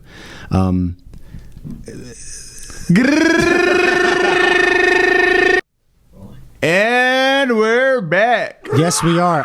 As is tradition, we're going to check the Citizen app to see what's happening. Yo, someone just got assaulted on 120th Street. Oh, sick. Yeah. Today? Just now. There's a person carrying a firearm on First Ave 10 minutes ago. 10 minutes ago. 10 minutes ago, yeah. So we're okay, I think. A mile away, though. Wait. Yeah. No, it says a mile away. Yeah. There's a difference, guys. And First Ave. What's a mile away from First Avenue? No. It's important. It's On the important, streets, guys. Streetwise. bro. Bicyclist struck by car 3 hours ago. and people fighting 5 hours ago. Yeah. You know, I can't. Some woman punched a man on First Ave and 102nd. What he do? I'm sure he deserved it. He probably did. What he do? Taking the woman's side all 2020. No, wait. This says woman. This says woman punched by man. No, I said what he do. Oh, it says woman punched by a man. My fault. Well, it says woman punched by a man. No, my bad. Okay, then in that case, she Damn, probably sorry, didn't shorty. deserve it. Well, I don't know. Bill Burr has that one joke about. What did he do? What did he say? Oh, yeah. You know who did deserve one? No, there's no excuse. Real quick. You know one girl who did deserve something like that? There's this one girl when I was in like first or second grade. This little Asian kid named Ting. Oh God, you traumatized me. This Goddamn little girl Ting. squeezed my nuts so hard. That's when you can hit a woman. Okay. No. I think I've heard this before. I told you this story? I think this so. little Asian girl would in recess just saying, What reason? But like every day? What was the reason? What was the reason? What was the reason? What'd you do? I did nothing. I was taller than Shorty. I don't know. Elementary school people are just Probably weird. goes They're in just his like, oh, face. this is a part of your body. Let me injure it. Like that's all we're doing. Nah, man. Judas mad tall. That shit was probably like in her face. She's Asian too. We Like, need the other side of the story. Get her in. Hit up Ting and bring her on. she don't even remember it. 20 years later. Bring her on for the next episode. I don't want to hear it. I'll holler at Shorty, see what she's doing. Be like, yo, remember that one time in second grade you squeezed my nuts mad hard? Slide into her DM. Do it again. No. Yo, no. You go on Craigslist to find us. What are we talking about? Consensually. Yes. I hate all of you. with You know consent. that. Oh Harlem's God, very y'all own, niggas are guys. trash. So let's Justin, your beard don't even connect. Come let's on, man. focus in. Let's reconnect. Let's tap in. All right. Jesus Christ. LinkedIn. Let's build. So, what? So what we wanted to do? Jude had the idea that we play a little round of One Gotta Go. Now we can do this a few different ways. We can either do it with our top artists and then just have that conversation, or we can pick an artist and go through their albums. We can just, you know what I mean? And you know the rules. What are the rules? If The rules are basically if you have to get rid of one artist, keep three. But the one artist you get rid of all their work. yeah. Wait. Get rid of everything. Wait. It never happened. Removes one person from their list. So we're gonna choose. We're choosing four people. Like Jude and I both chose Kendrick Lamar, so that actually works out. That works out perfectly. Yeah. If there's Kendrick Lamar, your number one was Alicia. Alicia Keys. Your Yeah. number one was Childish. Childish Gambino. Your number one was Drake. So then we would. Wow, that's rough. Glad there's a woman in that top though. That's gonna be crazy. Yeah. She's So not going nowhere. No, she's not. She's not. She's not going nowhere. Alicia's not going nowhere. She's staying put. Alicia influenced Drake. Come Wait, on. real quick. That's a fact. Do you think it's just too many dudes that put in one more woman? Put Beyonce there or something instead of Childish? you can't put. Well, let's make Damn. Well, you already picked the one that Because you wanna knock no out one then. is ever going to right. No one is ever going to allow. I am not going on If we were record cutting talking out about Beyonce. Marlon- Yeah, exactly. And no one's gonna want to be peripheral to Part that of the conversation. Beehive, I gotta kill anybody who takes her off the That's it, list. yeah. So I don't. That want they tell you that when you're Don't put her initiated. in the. I don't want to. I don't in the wanna war do zone. that. Understood. Have that I conversation. think, Understood, so I sis. think Drake, Kendrick, Alicia, Childish. That was one it. More. That was it. And that was it, Because yeah. they doubled it. Yeah. We Because we counted could one. Throw Rihanna. we could do a few rounds. We do a few rounds, figure it A out. few rounds. All right. We could do a few might as rounds. well put J. Cole in there. Because Jake Well, was on two of our Then lists. it's really a war zone. So hold on, J. but Cole, Drake, Then that's and- five let's- artists. how about That's we do even harder? No, here's what we'll do. We'll do a guy round and we'll do a girl round. All right, Okay? that works. That works. So we'll do. So the first round we'll go with Kendrick? We've been doing ladies first all night. Let's keep it All right, up. cool. So Beyonce, Rihanna. Who else did we name that's up there? Oh, Alicia. No And name. No name. no, but she just got here. She's a baby. Her? It's true. I agree. She's a baby. She's Her's still a baby. Her's a too. baby too. We're doing it to the elites, bro. Can we say we can't say Lauryn Hill? She only has the one album and is amazing but flaky. Yeah. Rihanna, Amazing but flaky. Beyonce, Alicia, and Party. Well, you want to Why say would you? Jenny? Why? 'Cause you know. We're all gonna get rid of The Cardi. ladies mentioned 28. Is Janae up there? you Janae. think? Janae's up there. That's a very Janae easy in there. list, though. She's waiting in between No Name and like Beyonce level. Yeah. You know? Beyonce's just tough. Get Beyonce off this list. We can't do it. It's like putting Jordan on your team. Rihanna, Janae, you really can't even put Alicia on this list, but we'll do it. This is hard. Janae, Rihanna, Janae, Alicia. No. Oh. Let's get rid of Alicia too. Because Rihanna, Janae, the first one that got here, y'all. SZA. Who? Huh? Alicia's the first one that got here, so we got to work around her. Why are we putting Kalani in with Alicia? Oh, Kalani. No. Let's take Alicia out. Let's take Beyonce out. Kalani, SZA, Janae. We really should have planned this beforehand because.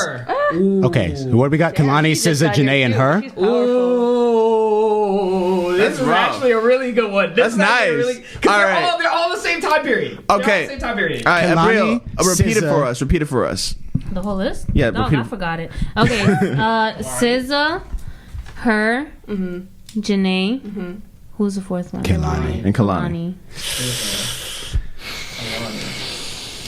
Ladies and gentlemen, guys, gals, and non-binary pals. Let's talk about it. What gotta go? What gotta go? Number. I think. What would you do? Put it down. What would we be without SZA though? I feel like I'm Take keeping my SZA. order. you're keeping I'm SZA. keeping SZA. Janae, Kalani.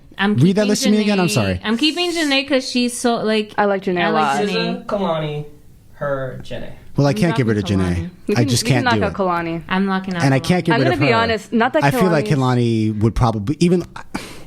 Kalani's your baby. Kalani's your tatted baby mother, bro. She is. I don't think Kalani is bad, but I think she copies a lot of artists. Oh. Well, let's talk about it, Asia. Let's talk about it, Jacqueline of all trades. Let's talk about it. Yo, Asia the Spice God. Wow. I think every Kehlani song I've heard has referenced or sampled another R&B song I've heard already directly. Which is why it probably feels Hip hop. Hip hop is built on But samples. that's different with sampling, but she will do it in her lyrics. She doesn't have her own. I feel like I couldn't pick her out of a crowd in terms of like music. What her sound is. Like, Yeah. About Janae, I don't think Janae's a strong solo artist. I think Stop that right now. I think her last two projects go up there. Maybe not a performer. I will say performing wise, Kehlani is better than Janae. I want to hear this. Because, for example, when you really think about Janae, as much as I love Sold Out, for example, that's not. I see where you're going. I see where you're going. That don't hit the way that you heard her on From Time. It was like, ooh. Yeah. Or you heard her on Bed Piece and was like, ooh. Yeah. You hear her with another male artist. You heard her on Or 2088, and all of a sudden you're like, oh, this with is Black. You heard her with Drake, and we're like, Drake was yo. also a good album. Talk about eating the booty on groceries, but she ain't say that on her album. You know what I'm saying? Like she's like she was doing what Drake did as a feature artist, where she was hopping on everybody's songs, and she was on every summer song, but it was with somebody else. Interesting. And I love her to death, but I can't. Of course. I can't always, So you would get rid of solo artists. Trip is a fire ass album, but I'm still like, but you had to work with other people. Abril, you got prepared. I'm gonna have to disagree because I think that she does do. I think that she's a particular. This is what I wanted. Taste. Exactly. I think she like her albums by herself. You gotta be in a specific zone to listen to it. Yeah. So that's why she has such a good like. Whenever she's in other people's songs, it's like ooh, it's like oh shit, Yeah. it's good. Yeah. But I think alone, like that song she did with her daughter, like Sing to Me. Oh my god, I cried. I cried. Tears, like actual. I was like, I love my tears. mom. It's a good And then, song. I think it's like Sativa on Trip. But that's the thing is that I'm not a fan of her, so I'm really coming from an unbiased place. Yeah, you're objective. But I would say that she had like Is she has it a hot specific in sound here for or like a is it specific just like me? mood. But I think she could do fine on her own compared to Kalani. Yeah. She can. Most recently, Compared to Kalani. I feel like her solo career has picked up. I feel like that's my because my That's thing a is good that thing. I'm a huge fan of Janae, and I'm a huge fan. Like probably on this list, my top two are Kalani and Janae, and then hers after that. Are you talking But more on SZA like a though, visual Hers not going standpoint? anywhere. I can't kick her off this list because she's a multi-instrumentalist, and what woman is like that? Yeah. What Multi-instrument? Name the women in the because Beyonce is a performer, but she can't play instruments. Alicia Keys. None of the people on this Alicia play Keys Alicia Keys only plays piano. Her came out and was like, I can do everything myself. Try something. Nigga. Her is Prince. Yo, her is basically Prince. Like, And that's one of her It's so biggest true. inspirations. That's untouchable. That's like So she can't go anywhere. Wait, so we I have feel to like end up it's with one person. you have Knock to. out one person gotta go. There's one person Knock gotta out go. one Like, keep person. three. I'm knocking at Kalani. I'm sorry. You got Kalani out? I'm not gonna. Because I feel like I can hear it. I feel like maybe on a business standpoint, Kehlani is better, like more successful. But I think Janae's music gravitates women, especially. I don't know about men so much. The girls are not impressed by Kehlani, is what I'm getting. Yeah. Yeah, I don't dislike her, and her songs are bops. To your point, if Kehlani was less cute, I probably wouldn't care as much. Wow. Do you know what I mean? It's possible. But that's. I'm sexist. I do genuinely. No, it's not. I didn't say that. You said that. I'm sexist. You said that about yourself. No, but listen, it's like, and I do And it's never genuinely. ugly. You're admitting it because I feel like not a lot of guys will admit when somebody's trash. And I don't think she's trash. Not trash. But I'm saying that you like. Mediocre. Guys aren't being like guys don't really have to be good looking for them to succeed in music. But women have to be talented and good looking. Yes. Yeah. Yes. Very few women. I think maybe Alicia Keys and Janae are some of the few singers who don't dance. Yeah. You know? Very true. Even Lizzo dances. They don't have to dance. Yeah. And with Kehlani, I mean, there are some songs by her that I genuinely like. I mean, Sweet Sexy Savage is an album that I enjoy a lot. Even her most recent album, While We Wait, right? I really liked that too. But yeah, I definitely feel like a part of the allure of her is her and like her image. She has a very strong image, physical brand, and you know, her voice is nice too. Like she can definitely sing. But I feel like if I were going to choose someone from this list, because SZA, I mean, SZA's untouchable, man. Her voice is fantastic. Yeah. I can't kiss SZA or her off of this list. Oh, I think it was and then the bottom people on my list, and I'm like, nah, I can't do that. Yeah, I think that like Attack of the culture. She just hasn't really. Like, I think she's one of those artists who her current level of popularity is what it is. Yeah. Oh, you think she's peaked? I think pretty much she's at a plateau. And I could agree with that too, which is kind of sad. Yeah. But because what's interesting for me about Kay is that from Cloud 19 to Sweet Sexy Savage, she like had such a great run. And like I said, it's kind of because, in my opinion, what's interesting about this list is that Kalani's like Logic on this list, which and Logic is a completely different story, and it's even worse as a person to talk about in terms of the way that you can feel like they. Fact, I totally get that. But Kay, shit, the thing, and I love this girl to death because she's like the top on this list for me. But what's crazy is that Sweet Sexy Savage, it's kind of like Lauryn, which is why I said it has the Lauryn Hill effect, because that's such a good debut album. How you top that? Like that's such a strong lyrical album. That's such a strong production album. Yeah, that's done so well. The tour was done so well. How do you top yourself doing? It's that Illmatic syndrome, and that's tragic. All right, and I don't know how to feel. So, but I can agree with that. I can say Kalani. I can say Kalani. I'd say I gotta say Kalani because like I feel like another Kehlani type would spring about. The other lady. Well, because one has Jessie Reyez. Who's Jessie Reyez? I'll be forgetting. If you listen to Jessie Reyez, I haven't gotten deep into her music yet. She's very similar to Kehlani. I think she might be a stronger songwriter. I mean, because I saw her for the first time live at Afropunk 2018. I do have to check this. And check what? Oh, just keep talking. Okay. And she's young. She has a lot of she puts like a lot of her experiences coming into the music industry and what she had to deal with. She puts a lot of that into her music.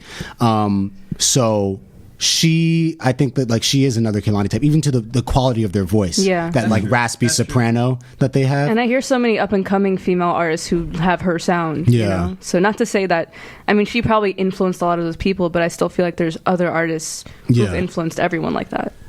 We're gonna get to the J. Cole Drizzy thing later, but I think we could do another like B tier round. Dudes. Let's do another B tier. Another. Do you want to do it? Yeah, like we can do dudes, but that are under like. Those of course, guys. no. That's like honorable mentions. You can't put them there. It's like no, but I mean, we could still do that. But we'll do that later. But like a more compact thing. So one now. Oh shit! So who else do we say? Let's not put Jay-Z in there either. Let's not do that. Yes, depends on we can even do ones we didn't say. I feel like we mentioned I got you. Jay-Z or Kanye.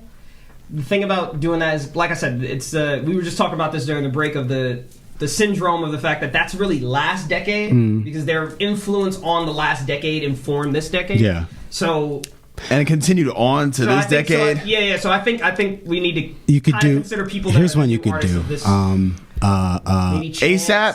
ASAP. I was gonna say ASAP. Chance. ASAP, Chance. You want to put Wiz Khalifa in? Nah, let's not do that. Come on, Where did Travis. that come from? Travis. Yeah, Travis is what I was Travis and Joey or nah, I can't say do that. Logic. That'd be hard with. I can't say Logic either. I was who was Well, I yeah, thinking? Logic won't fit with. I don't know if he's in the category. Wait, who's ASAP? I said ASAP, Travis, Big Sean. Whoa. Big Sean, get Big Sean in here. And who's the fourth one? Ooh, Big Sean And Chance the Rapper? And Chance? Chance can go. Whoa. Chance can go. Wait. Goodbye. So Goodbye. special. Big Sean. The women do not agree. So Y'all can you're agree. wrong. Sean, You're wrong. You're gonna tell the two girls that put 2088 on their list? Travis Scott. Right. And you said who else? ASAP. I'm gonna tell you right now. Rocky. Rocky. Should I say who I'm knocking out? I'm right willing. now? ASAP like Rocky. I'm knocking out ASAP. Like that's what Yeah, I'm And not I'm talking about ASAP A$AP. Rock. He's not. With the A. Hold on. I'm knocking out ASAP, Yeah. and I said it. You're in Harlem, so this is Harlem's very own. What are you doing I to said me? it. I said it. I don't. I'll be that pretty motherfucker. I think we'll be just fine with Harlem's what that. I'm repping. His verse on fucking Problems is still like one of my top verses of As a That is a great musician, I think Travis. I didn't even listen to Travis that much, but I think Travis's musically is a little bit more monumental than and it's ASAP. changed the culture. I could agree with that. Jude, I'm sorry if this causes civil war, but ASAP Rocky, I kind of don't care. And I'll tell you what's. I mean, because I was listening. That's fine. I was listening to one of my sparring class, Justin. I was listening to one of my favorite songs on Testing. Probably my favorite song on Testing, which is Praise the Lord. no, not that one. The one with Frank Ocean. Oh yeah, Surprise. I was listening to that on the way here. ASAP I think he's a good rapper, but I just never really got into him enough to want to keep him on this list. And I mean, like Chance. Listen, we all know the Big Day was trash, but. No. Hot water, hot shower. Big Day. I can't let you say Big Day was I can understand why you don't like it. I don't want to say that it's trash. It's trash. No, it's not. I feel that's a bit unfair. I think it was cool. No, you're right. I think it was cool that he got Death Cab for Cutie on his album. It was cool. Yeah. I just thought and it was cool how it's listen, you know, something that my brother said to me a while ago that I always keep in mind. It wasn't trash. We are not Rewind. we are not we as like consumers of media, we don't care for positivity. Right. That's like great. So we think it's cheesy. I mean, and then it gets annoying. Then, so Chance coming out and being like, "What do you say? J. Cole wife. is a positive rapper, though." Well, but that's why people don't like J. Cole, because their whole argument is that he's preachy and trying to tell people. Nah, I wouldn't say that. I mean, people might be. I think people are bugging. Of course. I'd say Logic. Listen. Recently, Logic has become preachy and has been repetitive. When he came out with Under Pressure, it was beautiful. I listened to that before. When I got my black belt, I listened to that, and that's what got me like in my zone. And then when he came out with all this other stuff, and then he came out with the 1-800 song, and the Black Spider-Man song from that album, it's dope. It's dope, but it's just like, come on, man, you're just dragging this. Yeah. And then I'd say I could put someone else in there like Joyner Lucas. I'm biracial. I don't say nigga though, because I look white. But I say the same thing about Joyner Lucas and because when Juice WRLD passed away, he said something about we gotta stop making people glorifying drugs. I'm like, yo, no one is glorifying this shit. I mean, they might be saying I'm sipping lean, I'm doing all this shit, but nah, these niggas have trauma. Yeah. Something really bad happened, man. Because drug addiction, I'm sorry, I just wrote a paper about this, and Joyner Lucas got me tight. Because the passion, addiction is based on one having childhood trauma, previous childhood trauma that's unprocessed by their parents. Right. We all have trauma, but I would say most of us in this room we're well adjusted. We're well adjusted and had people to process that trauma with us. But we all have our addictions. Of course we do. You don't have to be addicted to. No, of course. And you don't have to. She can be a workaholic. My bad. Asia Adam actually made a really incredible, powerful post on Instagram this one time where she was talking about you don't have to be addicted to alcohol. No, you don't. You don't have to be addicted to drugs. No, you don't. You could be very addicted to intercourse. Mm-hmm. You can. Very addicted to some sort of media that you watch a certain type of film. The way you cope. It's the way you cope. For real, you can be addicted to the people you love, changing hairstyles, changing new hair. The same way I said about girls who listen to Kehlani. All girls who listen to Kehlani dye their hair every 3 months. Chill. Girl that listens to Erykah Badu. Wait, where did that come? Who's saying that? Not you. Who said that? You never change your hair. But yeah. So when rappers get preachy, I don't think J. Cole does that. He has gone into the whole Jay-Z thing of kind of being the big brother. Right. What he did on 1985, he was like, listen, man, XYZ can happen. This is what happened to me. This can happen to you. And he talked to Lil Pump, and what I liked about that was he didn't belittle Lil Pump. Right. He went to 22. He didn't be like, yo, what's up? Why don't do this? Why don't do that? Yeah. Why you not talking to me like this? Why you talking to me like a man? He's like, yo, man, what's up? Like, he wanted to have a genuine conversation with the man. Yeah. That's what I wouldn't say about J. Cole being preachy. And where was I? I was just talking. That you were talking about addiction and addiction. Joyner Lucas. Yeah, and Joyner Lucas. I went on a rant again. My fault. I think everything you said was super on point, and I think that even like when people call like 444 like corny, when it first came out, people were talking about 444 like, oh, it's just him talking about, you know, getting him playing Beyonce or whatever. But it takes somebody to be vulnerable for everybody else to kind of and that's positive. Take that lead. So Chance is like, I like that Chance does that stuff, and also the fact that he's an independent artist means that he doesn't have to follow everybody else's rules. Of course, a lot of other people gotta follow the rules. Want to hear positivity because that's not what's gonna sell. But then even like I love like on a lot like how J. Cole, instead of going at rappers next, that was dope. Which he could have done. He was like, no, I'm going to support them and I'm going to show how you can be, you know, supportive of people even if you don't agree with their music. If they like these childish rappers will say that he's like corny or boring or whatever. They bugging. And I feel like that takes a level of maturity. And the maturity's in his dreads. That's like he's getting longer. And it's just like how he I don't know. I feel like that's really beautiful about Chance, you mean?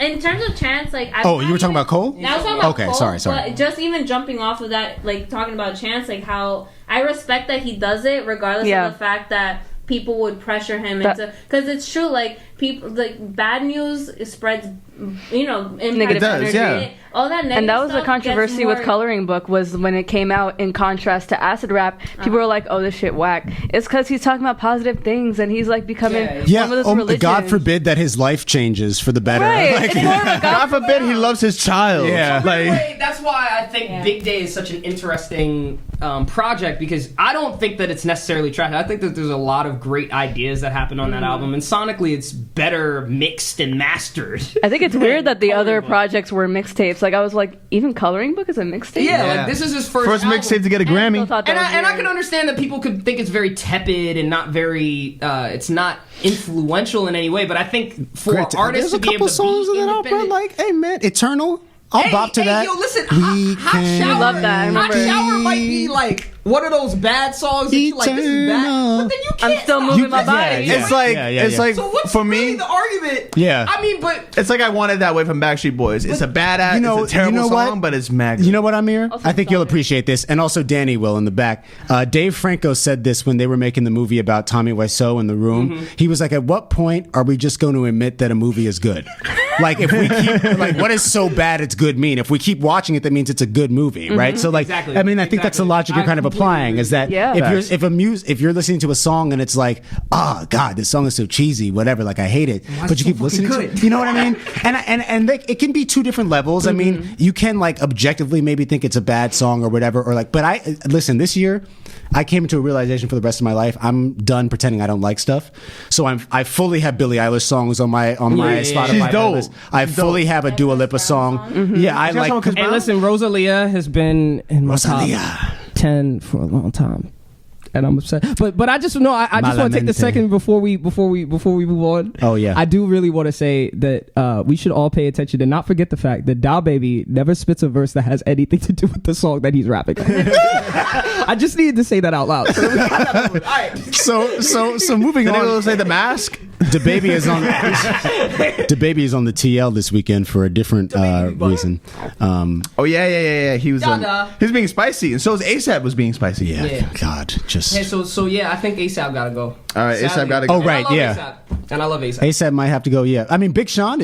We can't get rid of Big Sean. With the metaphors, Big Sean is above a lot of those people. When is Big Sean's album coming out? That's what I want to know. I don't know. Is that coming in 2020? Because I need that. Hey, he's gonna take his Speaking time. of 2088, there's a lot of songs that are way too short, and that's how they do it. The song on what, Push It? More, you know? No. The one on his last album that they have. Oh yeah, who again? It was like a part 2 of something. Oh, that's same time part 1. That was crazy. I need the Why part is there 2. no part 2? I need it. I get upset. I'm like, I've been waiting for like 3 projects from both of y'all. What's going on? Where's part 2? So yeah, Big Sean, he's an incredibly underrated lyricist. I think he and Drake are actually like on par with each other, but Big Sean is less popular in terms of talent. I think Isn't that they're on par. interesting? Like the But Big Sean's popularity less doesn't popular. align, but I feel like talent-wise, They're pretty much neck and neck. Yeah, because but Big Sean, Drake and Big Sean. Oh yeah. But Big Sean also has never gotten complacent.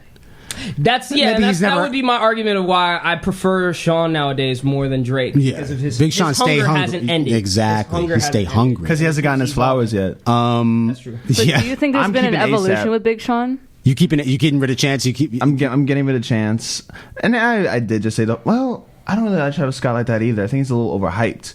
I get his. I can hear that too. Nah, I get his whole the Aesthetic. cult he has, the production he has, but it doesn't hit the same way for me with everybody else. ASAP brought back Harlem. That's true. Yeah. ASAP put Harlem on the map and put all his boys on the map on some Wu-Tang shit. Yeah. Got Ferg out, even Nast and 12E. I can respect that. You know, and ASAP can do so many other things. Travis Scott makes terrible Jordans. ASAP makes weird clothes.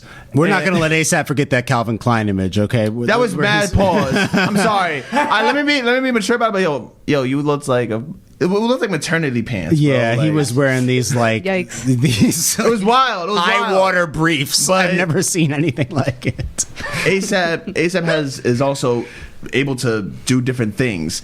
Yeah. Fucking Live Love ASAP is totally different from Testing. Yeah. For your ability to change your sound and change your style of rapping, I love that. Same with thing I'll say about Schoolboy Q real quick. Yeah. Schoolboy Q's oxymoron does not sound Anything like Blankface. like Blankface, and I don't like Blankface like that. I love It's Blankface. either- No, yeah. not Blankface. No, Crash Talk. Crash Talk. Okay, yeah. Blankface I love. I got them mixed Blankface. up.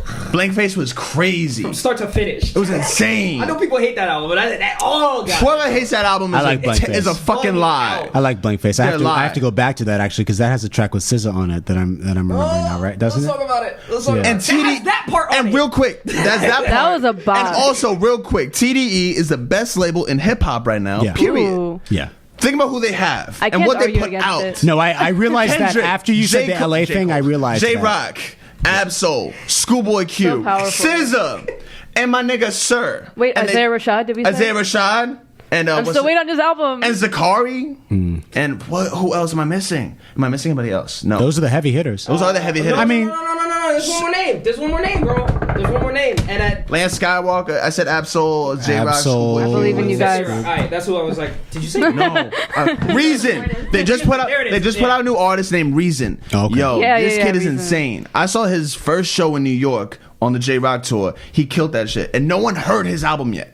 Smoked it. Yeah. And he's the next dude up. He I'd just say put up he's a the next dude challenge. up. As far as the list, I think it would either be ASAP or Travis. Travis can go. Honestly, I'll keep Chance the Rapper, but Travis Scott I can gained respect for Travis Same. that I didn't have because I thought he was just kind of like another mumble rapper. Yeah. But I did listen to the thing with Sicko Mode on it. I forgot the name of it. Astro World, yes. And there was thing some with Sicko Mode? instrumentation marketing for that album? An arrangement was on it. fucking incredible. that was. But is that him or is that the marketing team? There was some instrumentation You and could say the arrangement same on thing that for was ASAP. genuinely No, surprising you're to not me. right. I would kind of say that was the marketing team. because they was putting this man's faces in places that I don't think he was like, yo, let's make a pop-up shop here, and here, and have all of them have balloons in the front that have your face on it. And did you see the Travis Scott documentary on Netflix? Yeah. He's just a wild dude. And he's dope. But he's fire as fuck. He's fire. He's absolutely fire. And he came, like, when you saw his weird little show at some festival where there's like 60 people there, and then he's performing in the stadium with all his extra shit. He's on like some rock and roll heavy metal shit in the 90s on his like Nirvana shit. And he's gonna do his thing. Yeah. But I can't really say I like all his music like that. He can't really rap. I hear you. He don't have lyrics. I hear you. He doesn't have a storytelling. He's just this wild dude. Which is probably why he needs all that. Exactly. To do it. Smoke and mirrors. Let's talk about it. Smoke and mirrors. So let's talk about it. So, well, yeah, okay, yeah. Travis will keep chance. Let me be nice. Okay. So we want to do the trio now? Yeah, let's just. And I think this will be an interesting round. So we're just doing 3 people. We know who it is. We just named them. Kendrick and Cole. Oh God. This has been the decade heavy. Here's what's messed up. If nobody minds me started. No, please. Here's what's messed up for me. I'm a huge fan of all 3 of these people. I feel like all 3 of them as men defined the decade because they all were able to, in one way or another, attack aspects of toxic masculinity on different levels. Whether that had to do with drug culture, whether that had to do with relationships, whether that had to do with spirituality. They all were able to attack it from different angles. Right. Drake is the most commercial, without a doubt. Absolutely. Because he does pop rap. Yeah. Kendrick is second most commercial because he is. Because he does hip hop. He does rap music. Yeah. Straight like hip hop rap music. And then the thing about Cole is that he's kind of coming off of that. He's adaptable, but he's coming off of that Kanye West, Jay-Z dynamic that worked in the previous old school decade. hip hop. He has that 2000 to 2006 the roots of it. hip hop sound, and that was like the beginning of his sound, and then he kept evolving because he kept expanding on that. But my thing is that if you take Drake out of this list, both of the other artists don't have the careers they have. Oh, fuck. Which is messed up, because when you think about it, as much as Good Kid, Mad City did well on its own... Drake took Kendrick on tour. Exactly. And at the same time, Drake put him on his album without a credit, so people were like, who the fuck is this rapper? And then Good Kid came out, and then people knew who it was. Yeah. Right. There's like... that's like... and I'm not saying this because I like Kevin Spacey, but that's like Kevin Spacey turning up in Seven. Like, that's that's what Drake dynamically did for A$AP. Dynamically was able to do, even for Mac Miller, just off shout-outs. Drake had such control over the culture. And Drake put on A$AP. Exactly. So it's like... And then at the same time, I mean, as much as people loved Cole's debut album, it wouldn't have been as big without the Drake feature. And that's just the truth, because Workout was the biggest song. So my thing is like, I gotta take Cole off. And I don't want to take Cole off, but Cole doesn't have the same type. He didn't impact the culture until most recently, which is tragic, because TDE already was established, Kendrick was able to move, and Young Money found Drake, and that was like their move. Drake changed Toronto. As much as like Cole put on Fayetteville, bro, he found JID, he found Boss, he found... But real quick, I gotta say this real quick. J. Cole doesn't know how to be a label boss. J. Cole doesn't know how to develop an artist. JID's dope, Boss is dope, but they're not as big as they could be or as they should be. And it's the same thing with a lot of great rappers. Who has Eminem put on well besides from 50 Cent? And 50 Cent was already established. But this is a conversation that's interesting, because when we get to the top 3 artists that we're talking about for the next decade... This will become an interesting dynamic, and I want to have this conversation because I agree with you, but then I also am like, I don't think that's the point, because it's interesting on a business level. On a business level, Jay-Z was able to go, I'm creating Rock Nation, but he can't do shit either. Look at Memphis Bleak. Right. And I mean, there's too many artists that are on Rock Nation but a lot of them. Rihanna was able to be Rihanna on her own. Outside of the fact she was signed to Rock Nation, a lot of her career didn't have to have anything to do with Jay-Z. Right. Nah. So Jay-Z was able to take the dynamic of taking all of these people and putting them in one room. Yeah. And that's why Dreamville 3, Revenge of the Dreamers 3, was able to hit as hard as it did. Yeah. Because it was like, I know how to connect all these people together. That's a very different thing that a lot of the artists of the black community, they aren't thinking on the business level of like, I'm going to take this person and blow them all the way up. Lil Wayne did that, but then what did Drake do? I'm going to put all these people that sound the same under one roof. J. Cole, same thing. I'm gonna take all these people that have different type of styles, but they hit the same way, put them under one roof. Yeah. Jay-Z do same thing. So that's why I think it's interesting on that level. But we'll get to that. But sadly, so you're taking J. Cole off? It's fucked up, but I gotta do it. It's fucked up, but I gotta do it. I'm actually surprised. I'm glad that you went first because now I feel less bad about doing the same. Me three. He explained everything. I was honestly thinking about it, not even from as in depth. Again, it's awesome that you're here because you can provide perspectives and knowledge that I don't have, and that a lot of us don't have, just because you've studied this more than we have. But yeah, man, I think like Cole, even from a musical standpoint, like there's just more times, and I have so much J. Cole music on my phone. Exactly. But there's more times that I'm going back to Kendrick and Drake. Yeah. Just from an instinctual level, if I'm making the decision, you know, like Cole is important for the legacy of hip hop. I do think he is, but I do also think that if you got rid of him, if he was Thanos out of existence, then like the other two would pretty much be the same. Yeah, not much would change. Yeah. Abril? And this is hard because you really had it hurts, but it's like choosing a favorite child. I can't do it. Aww. But I think Drake I would not take off off the list.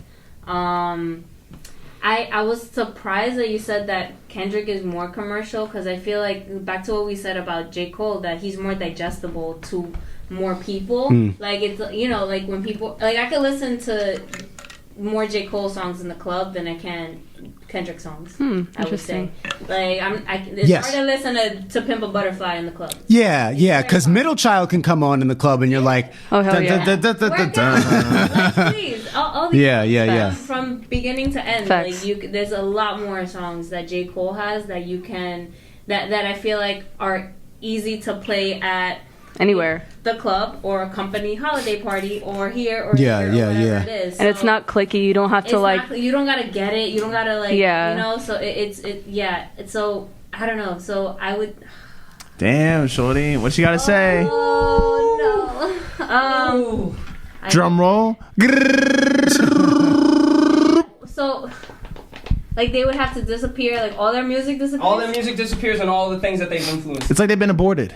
It's like, there was a conversation we had at one point about, like, Lawrence Fishburne and certain people and Eddie Murphy and I was like, you know, it's crazy. Everybody would take Lawrence Fishburne off the list, but I'm like, you don't understand how much he impacted the culture. I feel like Lawrence Fishburne would have been a better Malcolm X. About, the movies that they've been in. But then it's like, yo, if you take that person out of existence, the things they influence change too. So. And I feel like Lawrence Fishburne would have been a better Malcolm X.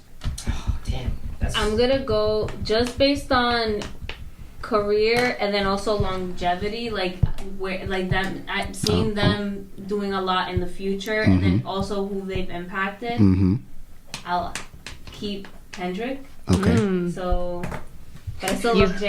You don't want to say it. She doesn't want to say what she did. On this list, I listened to Kendrick the least, and I love J.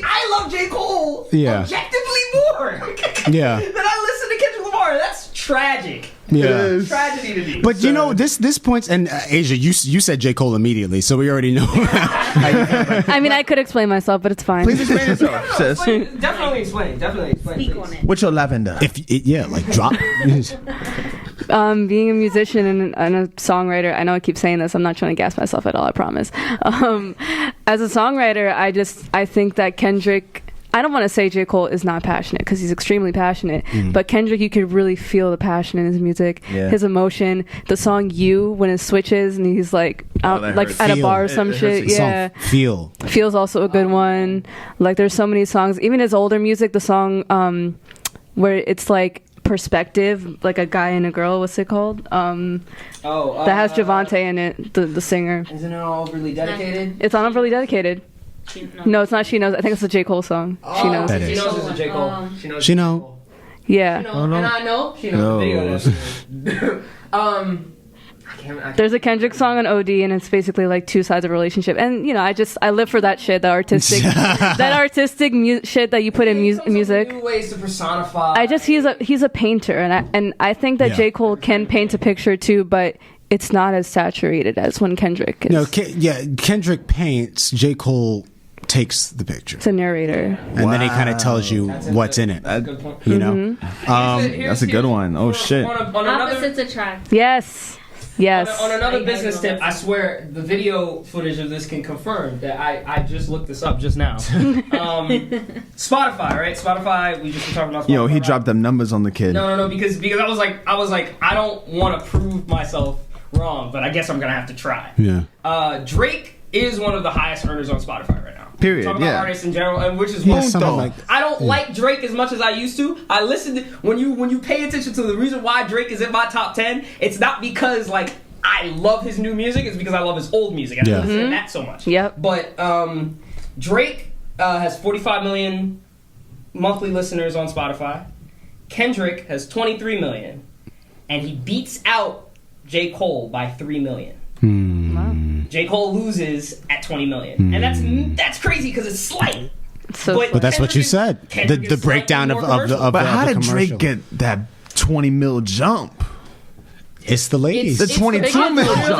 It's the ladies. It's the ladies. One, it's the ladies. One, it's the ladies. I understand. On Take Care. But I got two ladies right here who love Kendrick. Right. But I didn't even talk about Drake. Here's what's crazy. We didn't even talk about him. On that connection, on Kendrick, on Take Care, on Buried Alive, which is the song that Kendrick is featured on Take Care, he literally says, we make the music for women. The whole point is that we make this music for women to consume for us to get bigger. Drake figured out very early on that if he sang and he rapped and he did songs where he was straight up singing, he was able to do the Find Your Loves, the Hold On You're Going Homes, like he was able to figure out, if I do that, I'll have women in my pocket. And not because he has misogynist tendencies.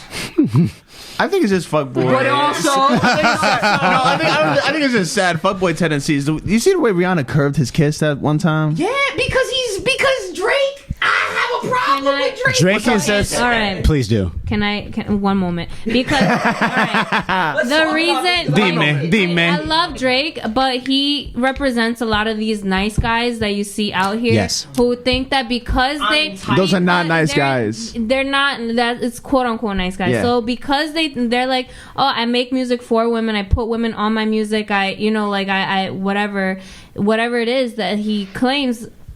You can't. That's not enough for you to. That's not enough for you to get people. And then also, he's a guy who I think because he wasn't like a pretty boy. He's not a pretty boy. He didn't grow up being like some dreamy dude, right? He wasn't attractive until like till he grew a beard.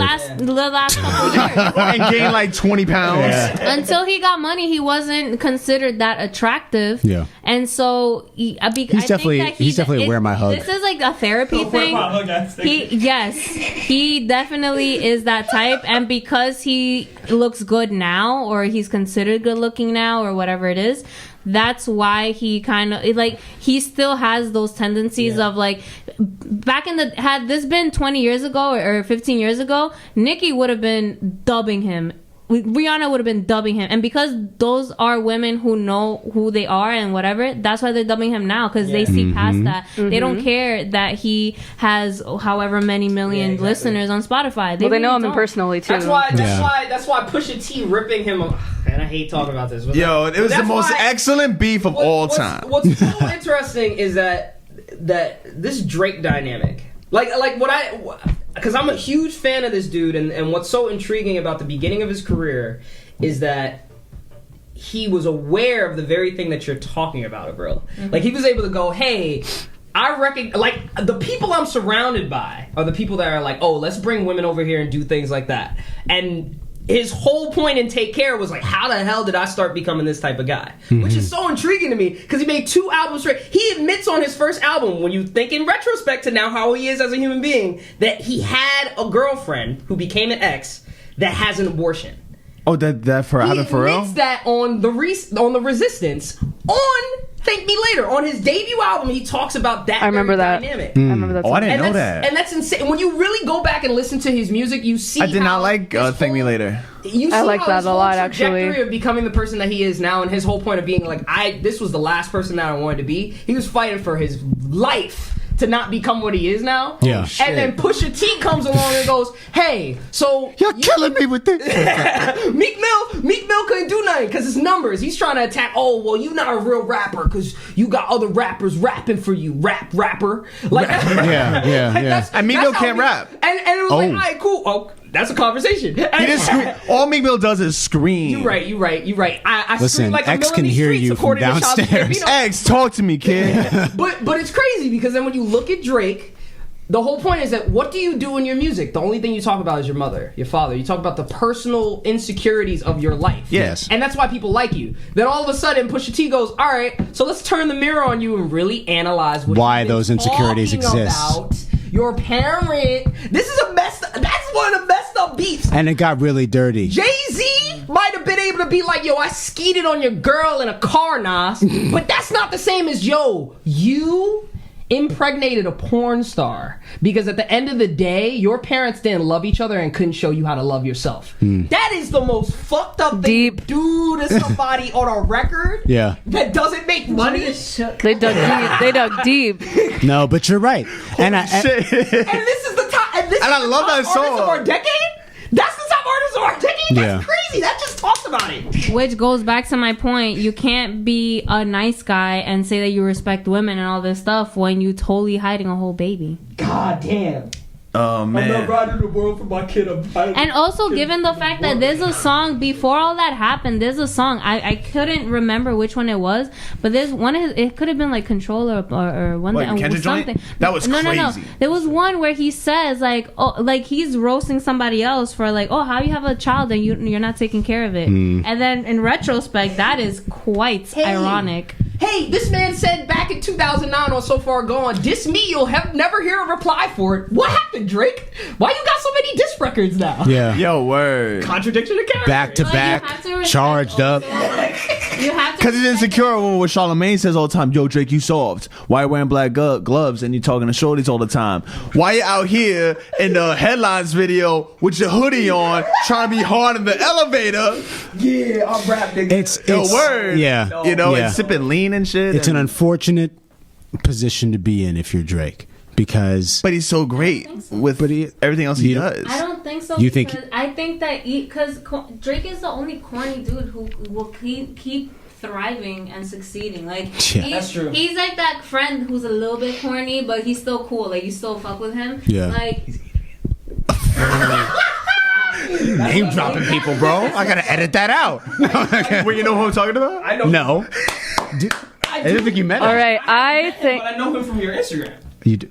Anyway, Okay, before we sidetrack, Drake, I think, is a big part of my childhood as well, and I think that's why we all still love him. For one, Degrassi was so great. I literally watched Degrassi. I'm not even gonna be like, yeah, I watched Degrassi when I didn't, because I did. And but aside from even the acting stuff, but like Drake's music he was like one of the first like sensitive pop R&B rap artists that came up at that time. And I mean, and he wasn't afraid of he was good. Yeah, he was unapologetic. He was good at it. His production is incredible. I think one of my favorite songs from him from like early times is Sooner Than Later. Like I always cover that song. And so, and I heard something about birthday. How do you open? Who's gonna open with "I forgot to call you on your birthday"? You swear you're the last thing on my mind. That song hits. I'm in my bag. I heard something how someone said Drake is hip hop's everyman. What is that? Yeah.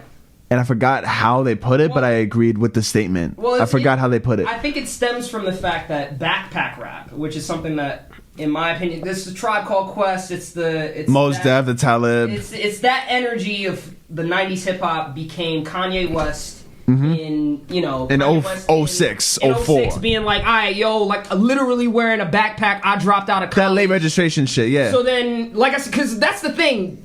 Thank Me Later is 808s too. It's legitimately 808s and Heartbreaks too. When you listen, Kanye West produced that album. Like he did, yeah. From the spirit, like literally, So Far Gone has a Kanye song on it because the sound is what Drake took and ran with. Yeah. So then, when you look at that next amount of the decade, what did Drake do? Drake was like, all right, well, I'm just gonna take backpack rap, keep expanding on it. At the same time, he took Wait, what? He took backpack rap and continue with it? Because what he did was that he brought it into the fact that, all right, I'm a backpack rapper who became a hood nigga. Like he took it's like a legitimate thing. Yeah. Amy later still has this. I'm this kid that grew up in like the chill spot of the world, but like I was always hanging with hood niggas, and now I'm finally here. Like it flips that dynamic. I hear what you're saying.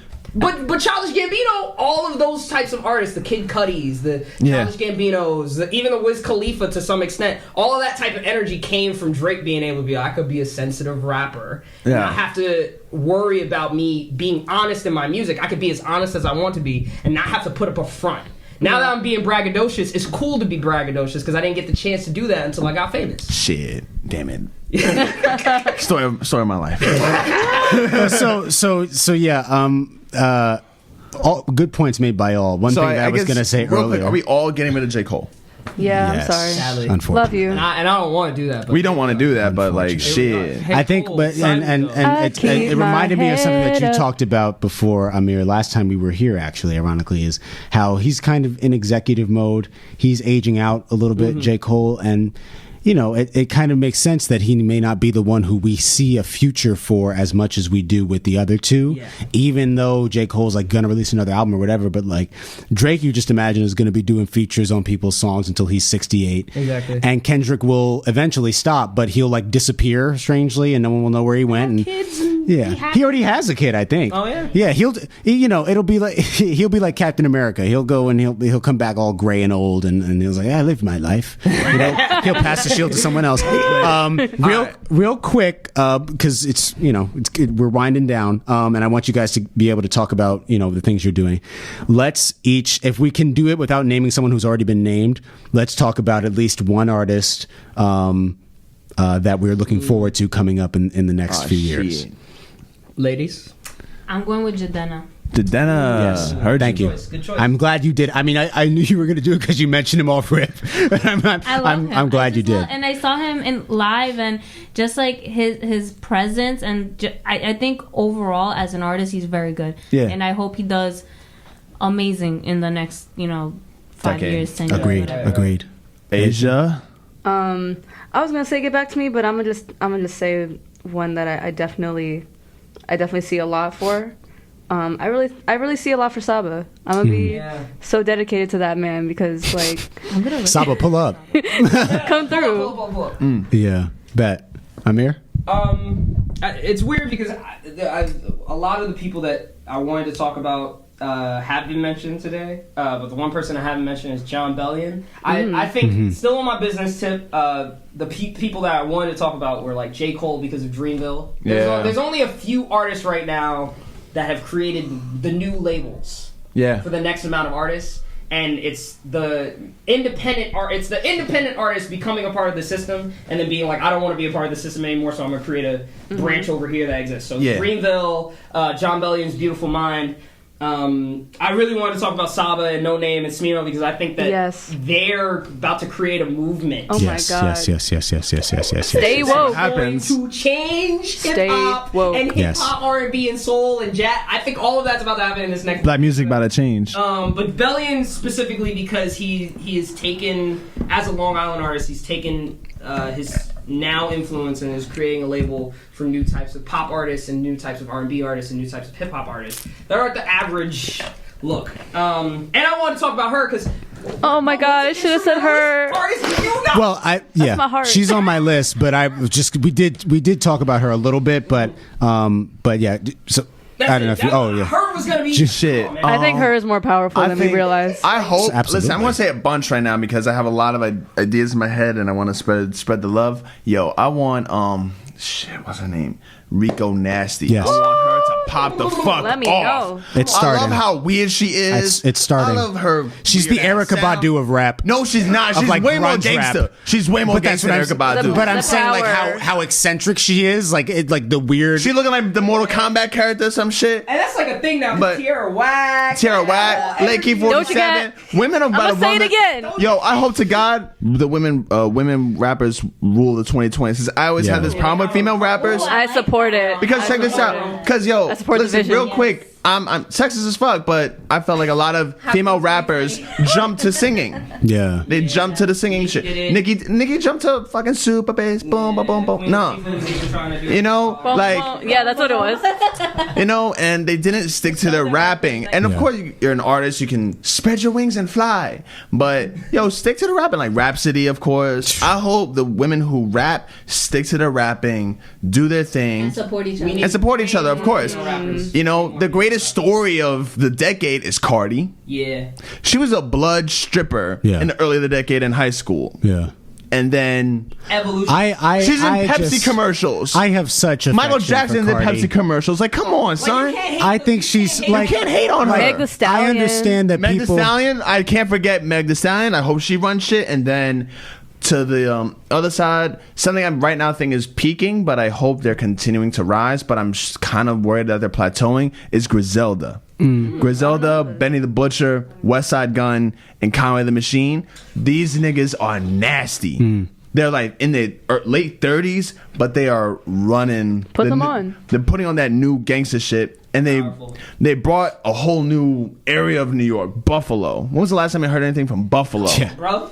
You know, and sick in it. I said this in an earlier podcast, but when their whole sound is different. They created their own sounds, and they're on Shady right now, which is a little suspicious. But the album they just put out is pretty good, and they're just hitting you with a bunch of mixtapes, and everything they have is grimy.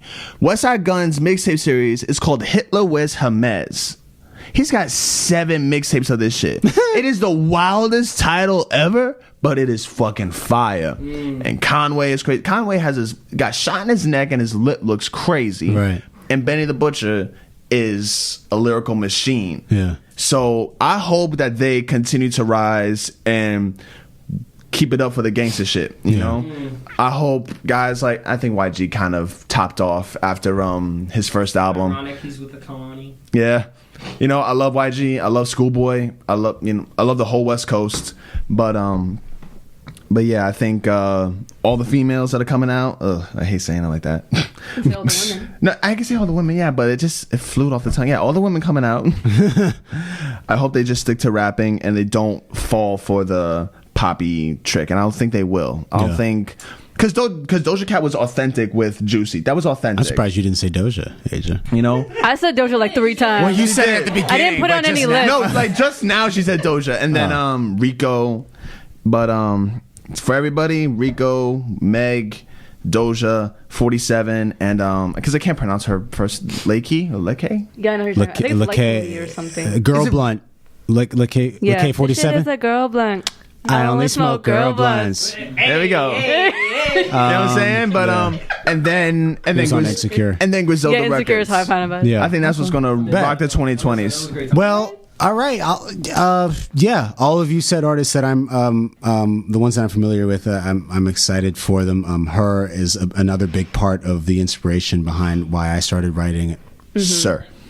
Sir, yes. That is amazing. Jidenna, Jidenna surprised me, and I'll tell you when I became a Jidenna fan was when I saw him perform Long Live the King and Luke Cage. I was like, wait, and it hit. So Jidenna definitely had. When Classic Man came out, that he was. Classic Man is a bop, but I just thought it was a pop song. Also, I just knew he was gonna go. I love that Jidenna always pays respect to Janelle Monáe for putting him on. Yeah. For her bringing him onto the spotlight. Such a respect. Yeah. But I'll say, just to name someone that I discovered this year who hasn't been named tonight, Lucky Day. Oh yeah, I love his voice. Lucky and his style. Lucky Day, bro. He's got this, like, he and Kyle Dion are kind of tapping into the same sort of, like, we're going back to the 70s and 80s a little bit. You're getting your Rick James flavor, but in a contemporary way. It's a little bit of everything. Yeah, and it's like Blade Runner funk is how I would describe Lucky Day. Like, it just You know what I'm surprised you know what I'm surprised you haven't mentioned? Who's getting a Grammy? Who's got Grammy nominated? YBN Cordae. I don't care about that person. You don't care about him?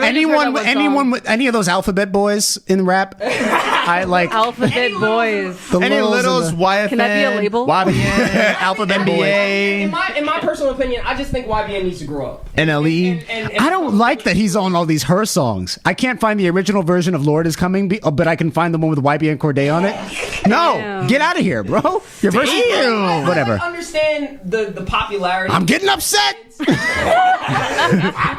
You're really tight, Justin. I genuinely can understand like the hype behind a lot of these new like little rap like the Sure, and I mean for the little sisters of the world, kids that are rapping now. Yeah. My personal opinion is that all of them need to mature a little bit. Yeah. and which is what they're doing. 25 maybe, Yeah. and then it's gonna be like, oh, you're gonna be like, well, what do you really do now? Yeah, Like, what are you yeah. really talking about? Because as much as YBN is doing like the young J. Cole move, Yeah. I'm like, that's the Real young quick. J. Cole move. I'm looking for YBN Corday. What really is YBN Corday? Is that what happened to Wiz Khalifa? Maybe there's just too many rappers, But then guys. also, Maybe there's just too many of them. We don't know. So does Snoop Dogg. Snoop Dogg putting out a Snoop Dogg was fucking... surrounded by artists that were like crazy. Snoop Dogg putting out a lullaby album. Wait, can we talk about his gospel album? Amazing. Slept on. Amazing. Oh my god. How can Jesus is King drop and y'all forgot about the 50 Y'all really gospel did hear songs the that whole- Snoop Dogg dropped? The whole Snoop Dogg Every album. genre, Danny. Yeah. Every genre. Every single one. All right. But yeah, Lucky Day. I'm looking forward to him. Listen to his album, Painted, I believe it's called. I think it is called that. Every song is great. All his music videos are dope. He's fantastic. He's great. So now we're gonna get to the portion where we we want to hear what our I feel we allowed. sanction it. No, we want to let our guests talk about themselves a little bit, where you can find them and how you can check them out, and then we're gonna close. So same thing we've been doing, Abril.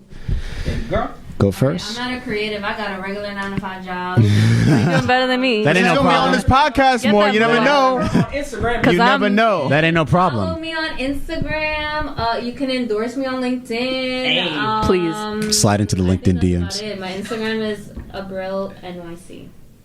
So that's it. Asia. My name is Asia Adam. My Instagram is asia.adam. That's AJA.ADAM. Spell it. If you want to check out my photography, that's Adam of Eden. No punctuation. Right. And check out my stuff. I've done a web series this year, Roommating. I don't know if my podcast episodes are still up, but They are. They are. Okay. Yeah. So I started a podcast earlier this year. Well, I didn't start one. I was co-hosting with 2 other girls called Black Women Keep Hip Hop Alive. Yes. And we plan on revamping it a little bit for this coming year. I'm so excited. Get excited. You need to listen I to this know. podcast. I've never seen so many black queens in one room. Right. So you got that. And then my own music, I plan on putting on my own music next month, actually. And I already have a single out called Fanatic on all It's great. all websites, or streaming websites or whatever. Yeah. That's all I can think of right now.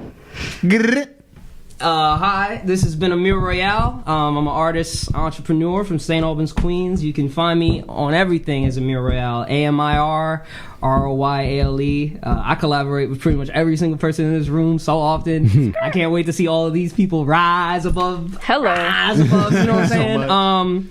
Yeah, so done a whole bunch of different acting work recently. Booked a whole bunch of gigs for the new year. Have a single coming out in January called People Say, and I hope you guys are blessed and enjoy your lives and feel gracious to still Yes. be surrounded by the people that you are today. Amen. Love you all. Yes. Take care. And we are Harlem's Heroes as always. We're signing out. Thank you guys again for joining us. I really Thank you appreciate for having it. us. No doubt. Thank you for coming. Don't feel ashamed. What am I trying to say? Don't be scared to come back. Yes, thank you. Don't be scared to come back. We Don't would feel love to have ashamed you. after you've I was embarrassed gonna yourself. come, but I was ashamed. After we've all eliminated J. Cole. It's like the walk of shame. Just Right? Yeah. We've done damage in this room. But yeah, thanks again. Thanks for tuning in. Of course, you can find more of Harlem's Very Own on Spotify and Apple Podcasts. Anytime you feel like listening to us, put us on while you're cooking. You should listen to us every single day. Put us on while you're eating a burrito, bacon, egg, and cheese, you know. If you're sick, Listen to us when you're making love with your girl. Well, and with that, we Argument in that. yeah, we are. He's a good person. What did you just say? I get rid of Drake. What? And we're out. But I love J. Cole. I'm trying to close this. Just cut it. Peace out. Baby.